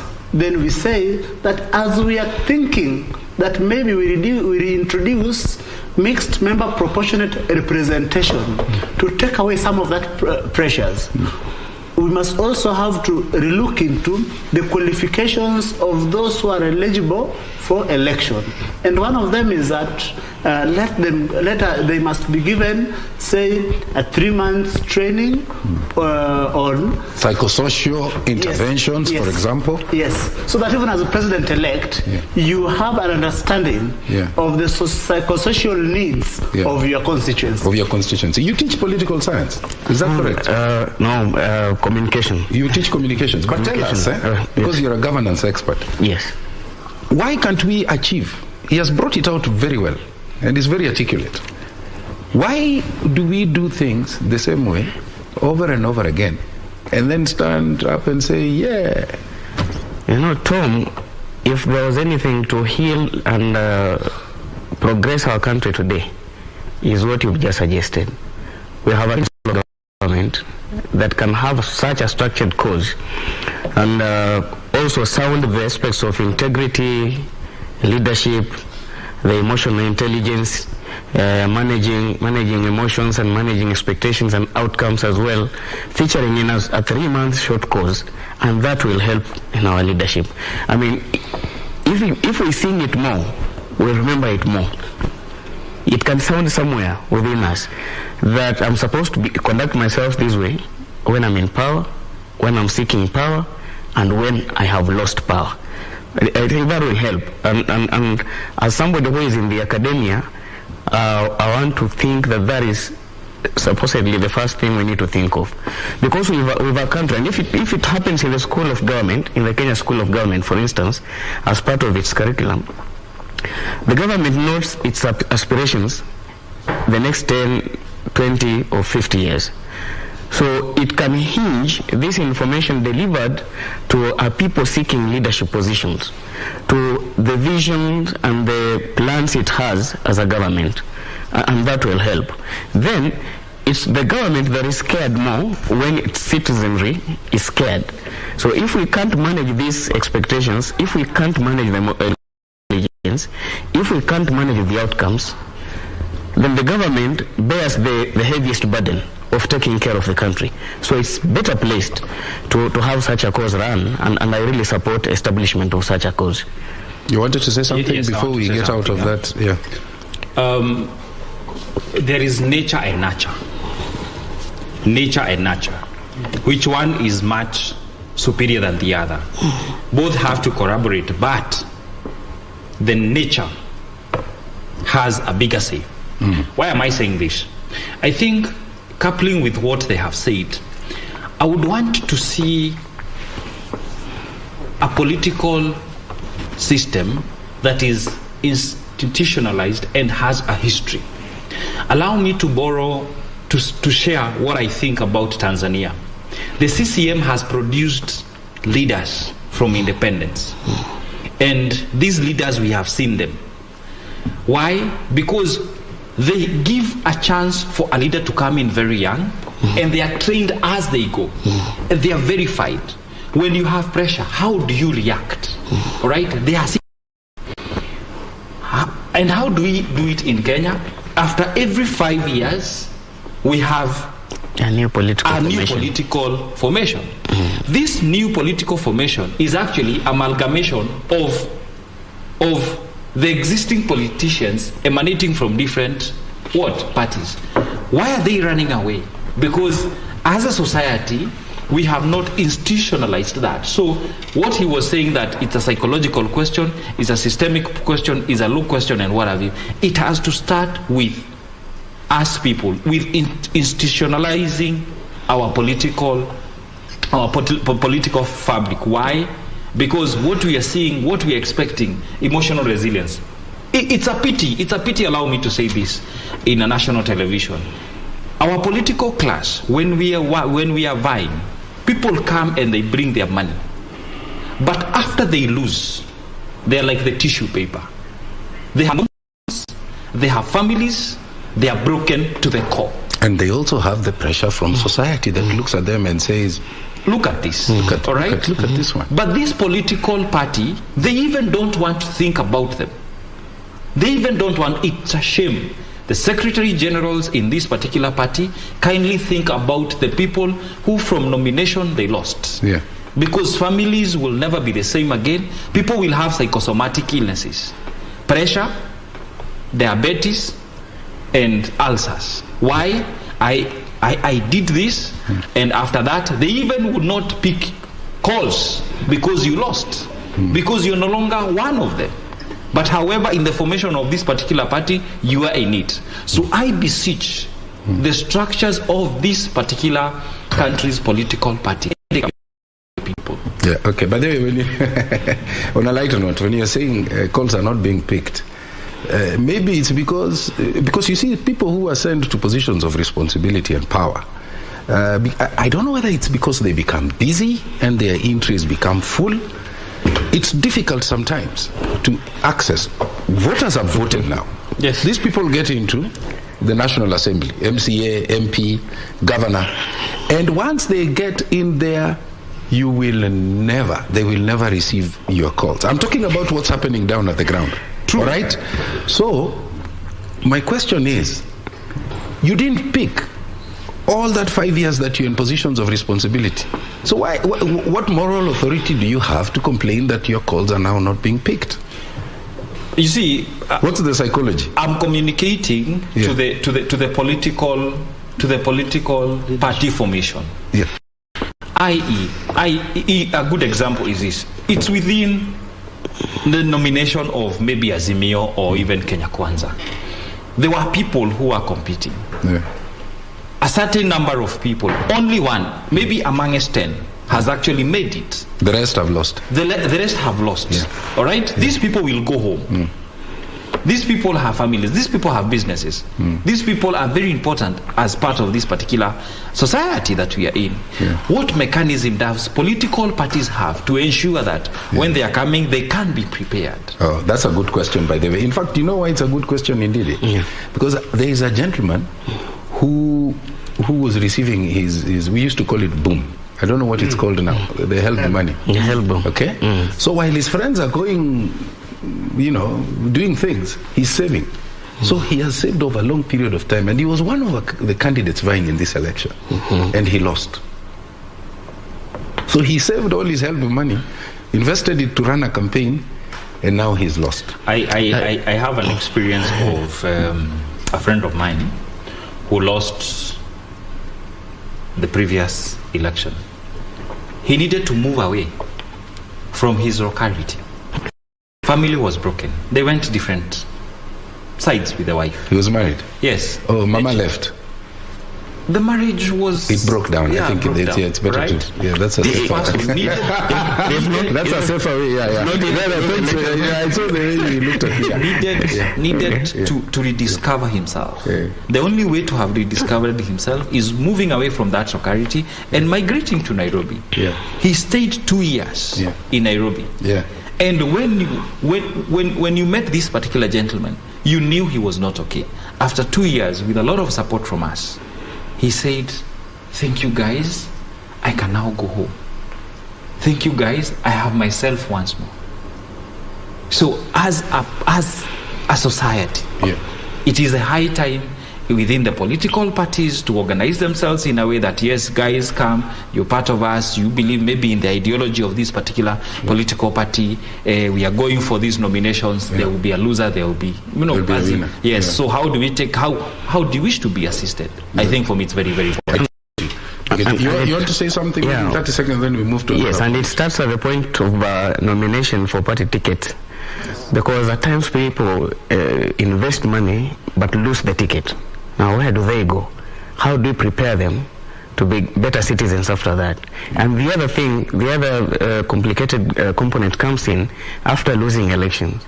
How is Tom prepared to employ a politician?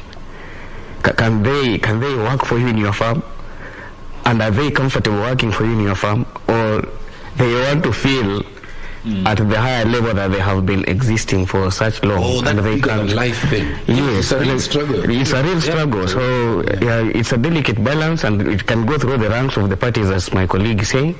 And also as a citizenry, we need to establish mechanisms like the one you've suggested of establishing trainings or certificates that can prepare these people into a future. But beyond, capacity building. But beyond that, right now somebody is watching. Yes. And in his mind and in his heart, he is sure his candidate will win. He is sure. Okay? Legitimate. And you can't blame him because he is persuaded. Those figures have been posted on the social media, all right, by their party agents, all right? So he's confident. Now, a person like that, and I'll open this to anyone, if the results come, if the results that Chebukati announces are in conflict with the results that he has conditioned himself over the last 3-4 days, how do we handle this person?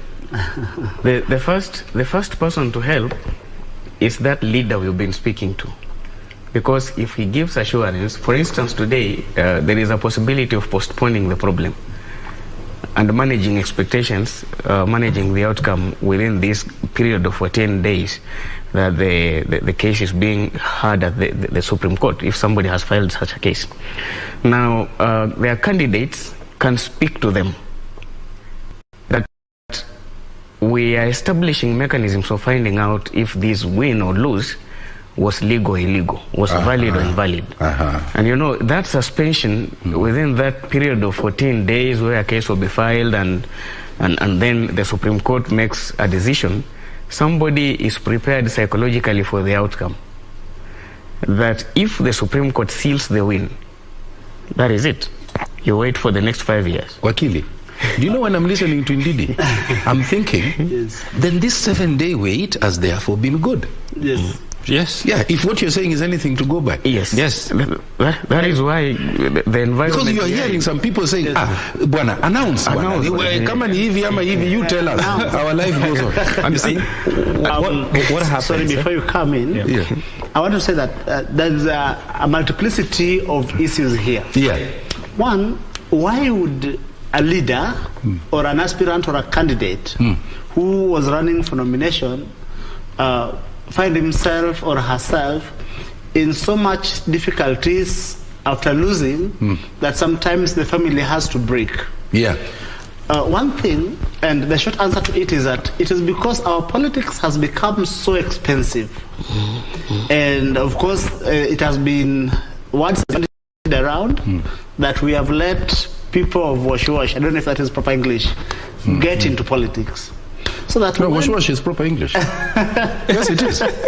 Maybe it's interpretation that's open, but it's proper English. Yes. It's wash-wash. Yes. Yeah. So when we have people who have access to illicit money get into politics and influence politics, it takes the stakes so high. And my brother is now lamenting that we therefore end up with leaders who have not grown through the ranks of the party. When you couple this with, again, what he says about parties, politicians changing parties every election year, so that we have NAC today, you get to 7, you have PNU, you get 2013, and the entire infrastructure of PNU is now TNA, and then that becomes, so that you do not know, people do not grow through the ranks. Yeah. That way, people are also don't find time to even discover themselves as leaders. Yeah. And therefore, we begin to place premiums in the wrong places. Yeah. We begin placing premiums on people who can make inflammatory statements. Yeah. For instance, and with all due respect, how could, for instance, TB Mandichelala a rallying call in an entire electoral cycle? It is because we placed premiums on people who can make inflammatory statements. So that even as, and one thing I've said this, that one thing about processes, they are usually take-homes. But let me ask Lessons learned. Let me just say this. Let me ask you before it slips my mind. Yes. But we have, look, language evolves. There's Lombotov, this new language that is coming in. Yes. We also had ours. Yes. All right? Yes. Yeah, when we were teenagers, there was this Sheng that, was the order of the day. So it keeps evolving. Yes. So people pick. Yes. Yeah? If you look at even the former governor of Nairobi, Sonko. Yes, Sonko. There was a conversation whether should you go with that name. Yes. But look at where the name has taken him to. Very good. Yeah. So students of branding will tell you that there are some phrases that if you don't leverage and take advantage of shauri yako. But then, so the one you have said, it could be, and you could be right. Yeah.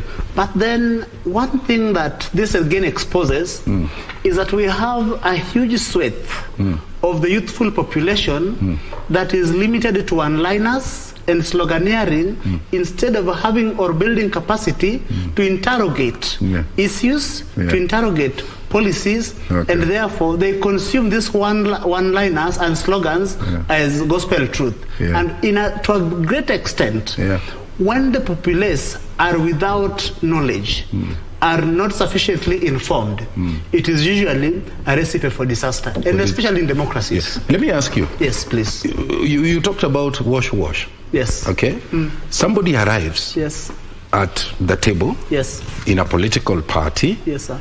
And he says, hey guys, I'm offering myself. Yes. All right? For your primaries. Yes. He goes through the primaries. Yes. He goes through and is elected. Yes. But none of these people know his dark past. Yes. None of them. Yes. All right? Why? Yes. He has never been taken to any court of law. Yes. Okay? So the presumption is the one we're talking about, innocent until proven guilty. Proven guilty. Yes. So the wash is a pronouncement from the public court. Yes. All right? Yes. Okay? Yes. So how do we allow these people, and you're an advocate and you do a lot of work in governance. Yes. One of the reasons is because chapter 6 is not coffee. Yes. The question... People who don't have a legal mind like us, as we are told every day, there is something called chapter 6. Yes. It speaks of the issues of integrity. Yes. Okay? Yes. But you are the people in the corridors of justice who then should therefore say, fine, this one did this and this and this and this. My brother Mboya, when you talk to any respectable lawyer, like you, in this town, like you, thank you, and I mean it, they will tell you that chapter 6, the Leadership and Integrity Act, needs complete overhaul. the Leadership and Integrity Act, which essentially is what gives flesh to Chapter 6 of the Constitution, we set the bar so low, while in the Constitution the bar is so high, so that there is a huge disconnect. And one thing we will give to the proponents of BBI is that part of their recommendations that let us find time and relook at Chapter 6 of the Constitution. I mean, not at Chapter 6, but at the Leadership and Integrity Act. The next administration coming into office, and I have seen my hero, my good friend Dr. Ndi, speaking aggressively about Chapter 6. Whichever administration comes in, whether it is Azimio or Kenya Kwanza, I have almost 100% confidence that both of them may want to now look at at the Leadership and Integrity Act and put some teeth into it, so that then it marries with the bar that is set at the constitutional level. Wow, that's a good one. Let me bring in Gregory. Yes. So that let's get out of that space. I think we've stayed there for quite some time. Sakaja. Yes. Sakaja. Yes. Hey, and you know, did you see it coming, by the way, first of all? Or you were blinded by the campaign messages? Everybody was saying, I'm the winner. The other was saying, I'm the winner. But did you see it coming? I'm one person who, maybe because of doing a lot of work, I want to take information from the right source. Okay, let me pose the question that I wanted to pose, because that one was just by the way. Igathe, conceding, according to people, was a sign and a show of integrity. So I want to ask you, how important is it for losers to come forward and concede? Are we seeing the early days of standards now being set for this country, where someone can come out, whether it's at the presidential level or it's at the governor level, and saying, you know what? And I think we saw President Kenyatta did it. Was it he conceded before? Yes. In 2002. So it's probably nothing new, right? But as a standard within our community, I'm looking at us as he said that a democracy keeps on becoming better and better. I think for me, I celebrate the human courage to actually accept, mark my words, human courage to accept what actually has happened. That represents that I was in here and I was around it. That I was so prepared to handle the loss and to handle a win. That represents a lot of growth, and it's commendable to him. And I wish we can emulate this. If you see somebody coming and conceding and actually agreeing, I think for me that is a leader who was prepared in the whole process, and they knew I can either get a win or I can either get a loss. If I get the win, I will implement what I promised. If I get a loss, then I am promising to support you. But at the end of the day, this is a democracy. I will actually, when you do something good, I will commend you. When you do something wrong, I'll castigate you. I'll say this is not right. There is a question you asked. What about that particular person? And by the way, I like Ali. You look so comfortable. The way you're sat. The director is telling me you look very comfortable. I think he wants you to sit straight so that you look good on the screen. Yeah, that's better. Thank you. Yeah. For that particular person who has taken it to be gospel truth that my candidate is winning. I want to propose to him that you're losing it as an individual. Why? We will only get this information from Chebukati. So wherever you have got it from, recheck once more. They don't have the mandate. Let me ask you. Yes. So, listening to you, before I go to Wakili, do you think presidential candidates prepare 2 speeches? Of course. Of course. So why don't we see it?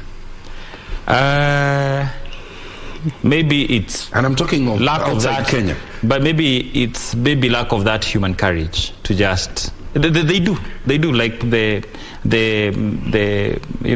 saying I support, like I've seen it in the American civilization, apart from Trump. Trump, who really,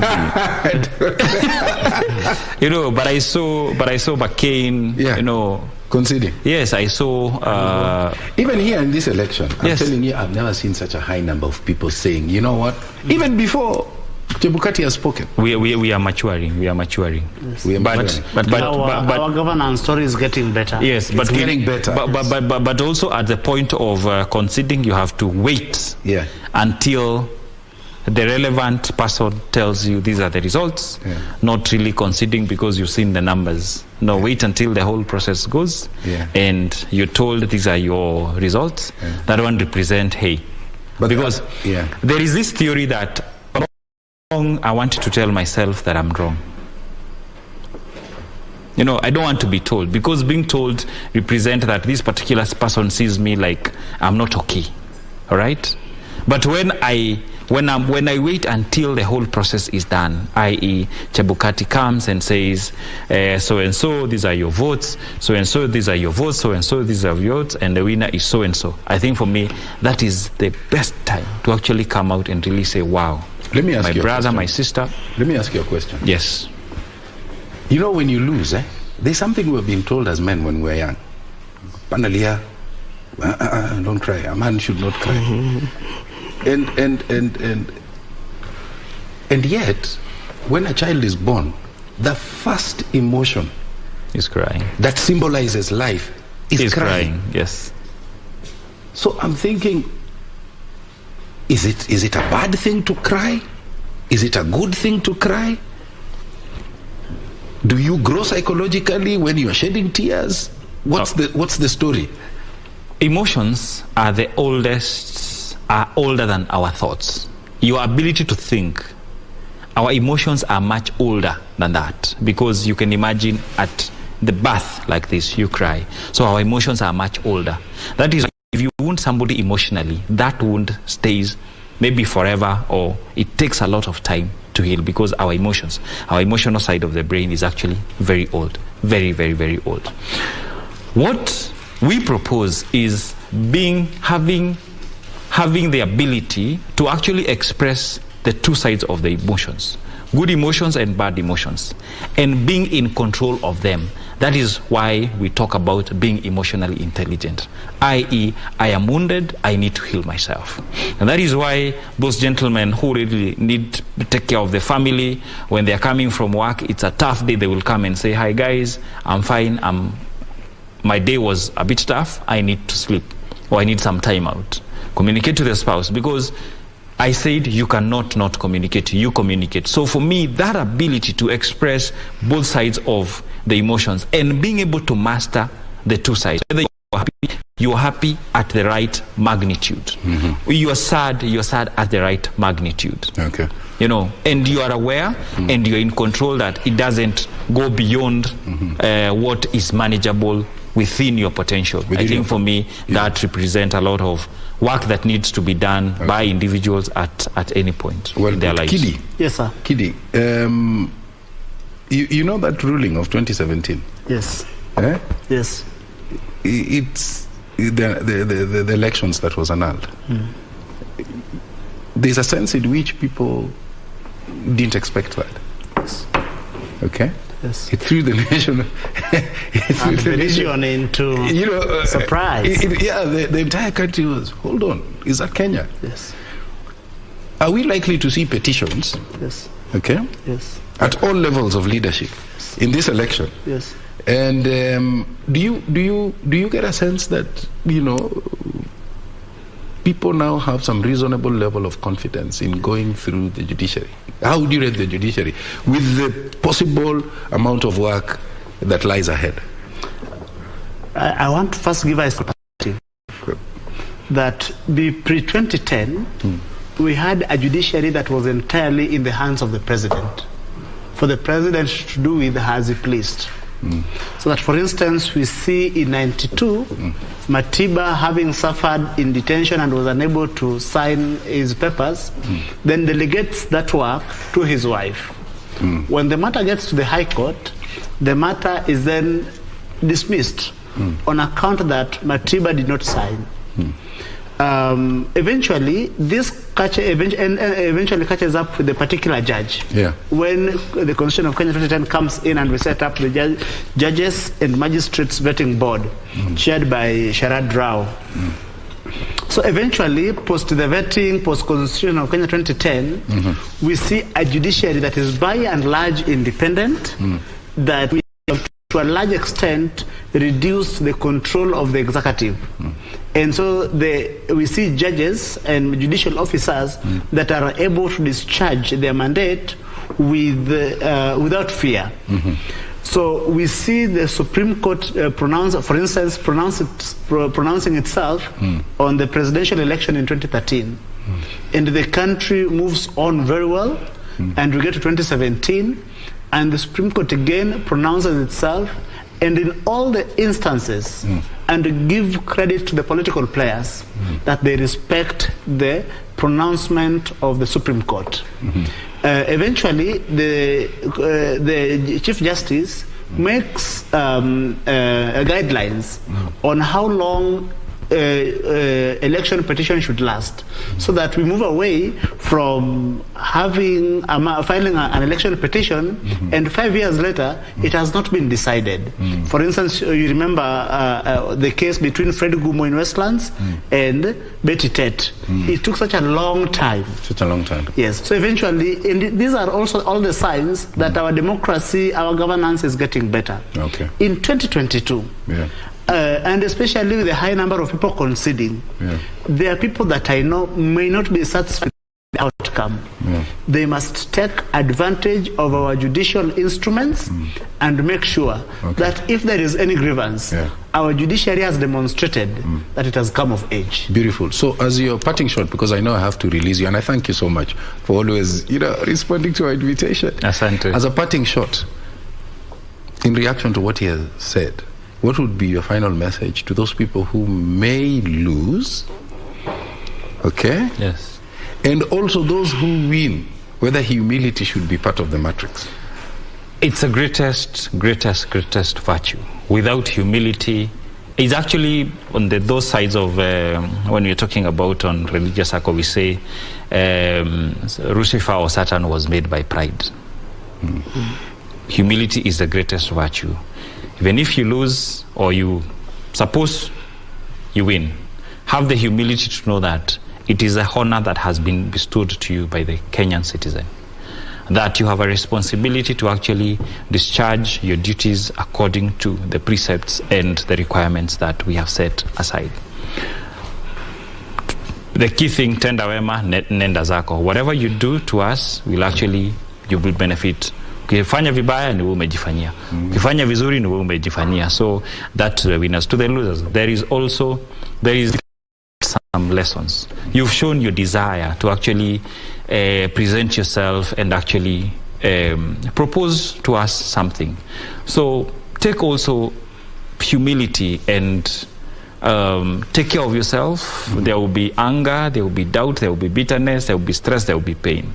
Have a moment of healing yourself and accept, because that is a sure path towards healing and rediscovering yourself. There is always a next time. I thank you so much for finding time. Wakili, there was a point you were building on, Yes. And I want you to progress with it. Yes. And perhaps before, let me bring in Ndidi. Yes. There's a gentleman who won an election after 20 years. Koti, you spoke the last analysis we were doing. Koti Moja. Yes. He started way back in 97 or when? No, way back. But finally, he has been elected. Consistency. Yeah? Consistency. Yeah. And I think that is not the only case. We've had a number of cases globally of people who ran for office for some time.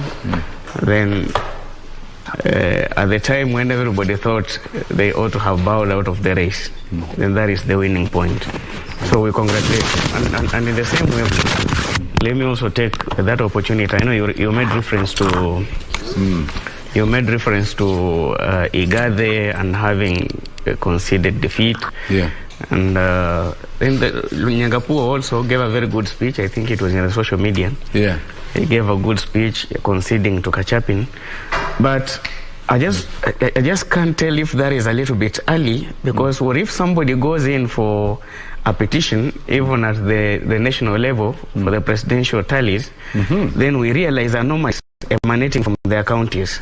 So will they reconsider their positions? And for instance, if we have figures that were not aligned, the presidential ballots are more than the gubernatorial ballots, or similarly to the women's ballots. So if we find such anomalies like it was in the last case at the Supreme Court that you've just made reference to, will such a governor or a gubernatorial candidate who has considered defeat reconsider his position or her position in rejoining the appeal, or the petition? So I think that is something we might want to ponder over. And at times when we have instruments of judiciary where we can run to the extreme end to exhaust every possible avenues that are there, I think it will be premature to concede early. Let me bring in Wakili Kidi. Yes. Okay? Yes. And I'm going to read something, and as I read, I want you to comment. Yes. Okay? So, number one, votes cast are declared at intervals of, I think Chebukati reviewed it. He said now there were 15 minutes, the turnaround time, because they were taking a long time with the arrows. Okay, 3-4 hours. So he asked people to leave so that they could move faster. So votes cast or votes counted or tallied are declared in intervals. Therefore, at the close of voting, a record, I'm coming from the voting, let's look at it, So votes cast are declared at intervals of 2 hours. Therefore, by the close of voting, record of votes cast is sent to the county and the national level for determination of voting numbers. That's the first level of control. Okay? Then the second, if you change votes for the winner by reducing, because he's talking about in the event that malpractices are found. Yes. If you change votes by the winner by reducing, unaiba, unatoa, whatever it is, you must physically cast additional votes to match that reduction. Okay? The ballots are serialized, and as such, the added votes must come from within. And if that happens, it will create a difference with what was declared at the close of the polling station. At the close of the polling station. Let me read the other one. So then it means there is a headache in matching those numbers with other positions such as woman rep, MCA, governor, etc. So in short, the presiding officers that will be personally held liable for electoral malpractices, might be too many. So there is fear for them because the law was changed. Criminal culpability will be on the individual, not IEBC. Yes. How do you emphasize this for the sake of our viewers? So that even if there's an arrow watching this show, they know that criminal liability is on the person. Thank you. I will first permit me to give a historical perspective and where this is coming from. For a long time, most strongmen in Asia, wherever, would use the military to harm their own civilians.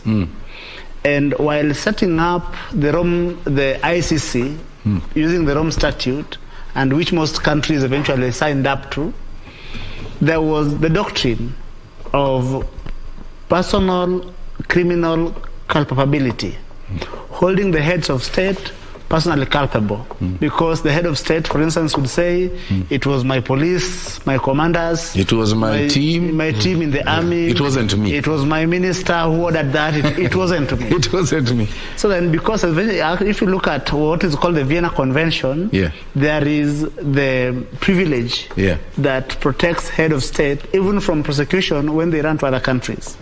So to make sure that even when someone is in power, they always remember that they shall be held personally culpable. The doctrine of personal responsibility was introduced. And most of in Kenya, we would see police officers sometimes engaging in criminal acts or taking what is called criminal orders. And it came up during the hearing of the Commission of Inquiry, the post-election violence that was chaired by Justice Philip Waki. And part of the recommendations of the Waki Commission, that if and when a police officer is given an order, then they must also remember that in effecting an order that is illegal, they would be held personally culpable. Our elections, as I answer your question now, our election has been marred by a few bad apples finding themselves in the commission and willing sometimes to engage in acts that amount to criminality, more often than not to further either political ends or to unnecessarily benefit from such act of illegality. When the law is changed, and therefore an RO that does not either take charge of the process or is just generally rogue, ends up with a process that is, we have got variance of votes. When we place criminal culpability on individual heads, in my view, it is a step in the right direction. And what we would see is that out of fear of, say, going to jail and stuff, we will see more responsible people at the commission. At the commission? Yes. So, you want to say something before I ask the next question? Yes, but as people bear that personal responsibility for their acts of omissions or commissions, then at the end of the day, we also want to look at who recruited them and how did they prepare them for the exercise ahead. Were they really ready for it, or how did we interview them to establish how suitable they were, and did we measure the integrity issues around them so that we are hiring a people who we can depend on? So at the end of the day, as somebody bears the personal responsibility and culpability goes to them, there is also that process that ends up in the senior office that hired them or recruited. Yes. But they've always said, budgetary issues, and you almost see, even in the local dailies, the adverts, calling out for agents and so on, very close to elections. All right. So that tells you that probably there's an issue of cash flow at IEBC, the budgetary issues. Especially these elections, we constantly had the commission lamenting that either they didn't have the money had not been released, the money was with the exchequer. And I think those are learned lessons as we go forward, as we want to ensure that our country eventually serves all of us, because I think we all love our country equally. For instance, in this election, the biggest factions are the Kenya Kwanza, led by His Excellency the Deputy President, and of course the Azimio team. They both love the country equally. Maybe it is their visions for the country that is different, so that as we go forward, we may want to now ensure that these lessons learned, we implement them in good time to make sure that we prepare for the next cycle of elections. Yes. Is this question, Yes. I've always wanted to ask. Yes. Okay? Yes. You see, if you look at the way IEBC has set up its processes, and by the way, I was part of the simulation exercise here at KBC. Yes. So I'm really familiar with those processes. Yes. I was persuaded that this election is going to be won at source. At source. Form 34. 4A. Okay? Yes. All right? Yes. Now, at the polling station, There's the agent for all the various political parties. All right? All the stakeholders are there. Even media is there. The clerks are there, and the POs are there. The PO. All right? Once the voting is over, that polling station immediately transitions into a tallying center. So the counting begins in the presence of all the agents. All right? So the figure that is going to be entered on Form 34A is final. True or false? True. That is how it is supposed to be. Now my question is this. Because I've seen a lot of commotion activity at the BOMAS. And I'm wondering, even if you look at the level of security there, it's so tight. But then we are being told that the election has been won at the polling station. So what are we doing in terms of... Now the question is this. Because I'm not sure whether these are some of the discrepancies you're talking about. There are some, I don't know whether it's true, but I can confirm that. Some 34 years that agents didn't sign or something like that. Okay? That's not been verified. But the question I want to ask is, wouldn't it have made sense for political parties to make heavy investments at source? Actually, that is what they are supposed to do, Tom. In appreciation of what you're saying, actually the election is supposed to be won at the source, at the polling station. And that is where you need to invest in agents that can protect your vote at that polling station. But we have people with different appetites, like what he was referring to. So somebody decides to go into the system and just destroy a number of things. Now you realize, for instance, in the previous election, what we had in 2017 that was annulled, cases were in that a polling station has sent in 2 forms of 34A. So and have varied figures. So you are unable to verify which is accurate of these 2 when the final tally is being done. So we are hoping that if anybody goes to court this time round, if something of that kind happens, we will unearth other possible mechanisms of anomalies and every other discrepancies that people create to foster improvement into our electoral process, as he has said. I think that is important, because we have a possibility of people colluding, even with your agents. I mean, I can buy you tea, Tom. Then we make a decision to create another form, generate another form, and send. But now let me ask you, if you have tea with the agent and you generate another form, okay? All right? Okay? All right? Then it would mean you have to compromise the entire spectrum. Because remember, there are also other stakeholders, including local observers, international observers, who have confirmed that the initial figure that was entered on 34A is this. So if you are to compromise the agent, you have to look for the observers who also have a copy of that 34A. And then, so you have to look. But let's come back. Let's come back and then let me give you one moment to just turn it around in your mind, because we are going to BOMAS, where Regina Manyara is. Regina Manyara, there she is. I'm waiting to see her on the screen. Very cold at BOMAS. Paint for us a picture. What's going on at BOMAS, Regina?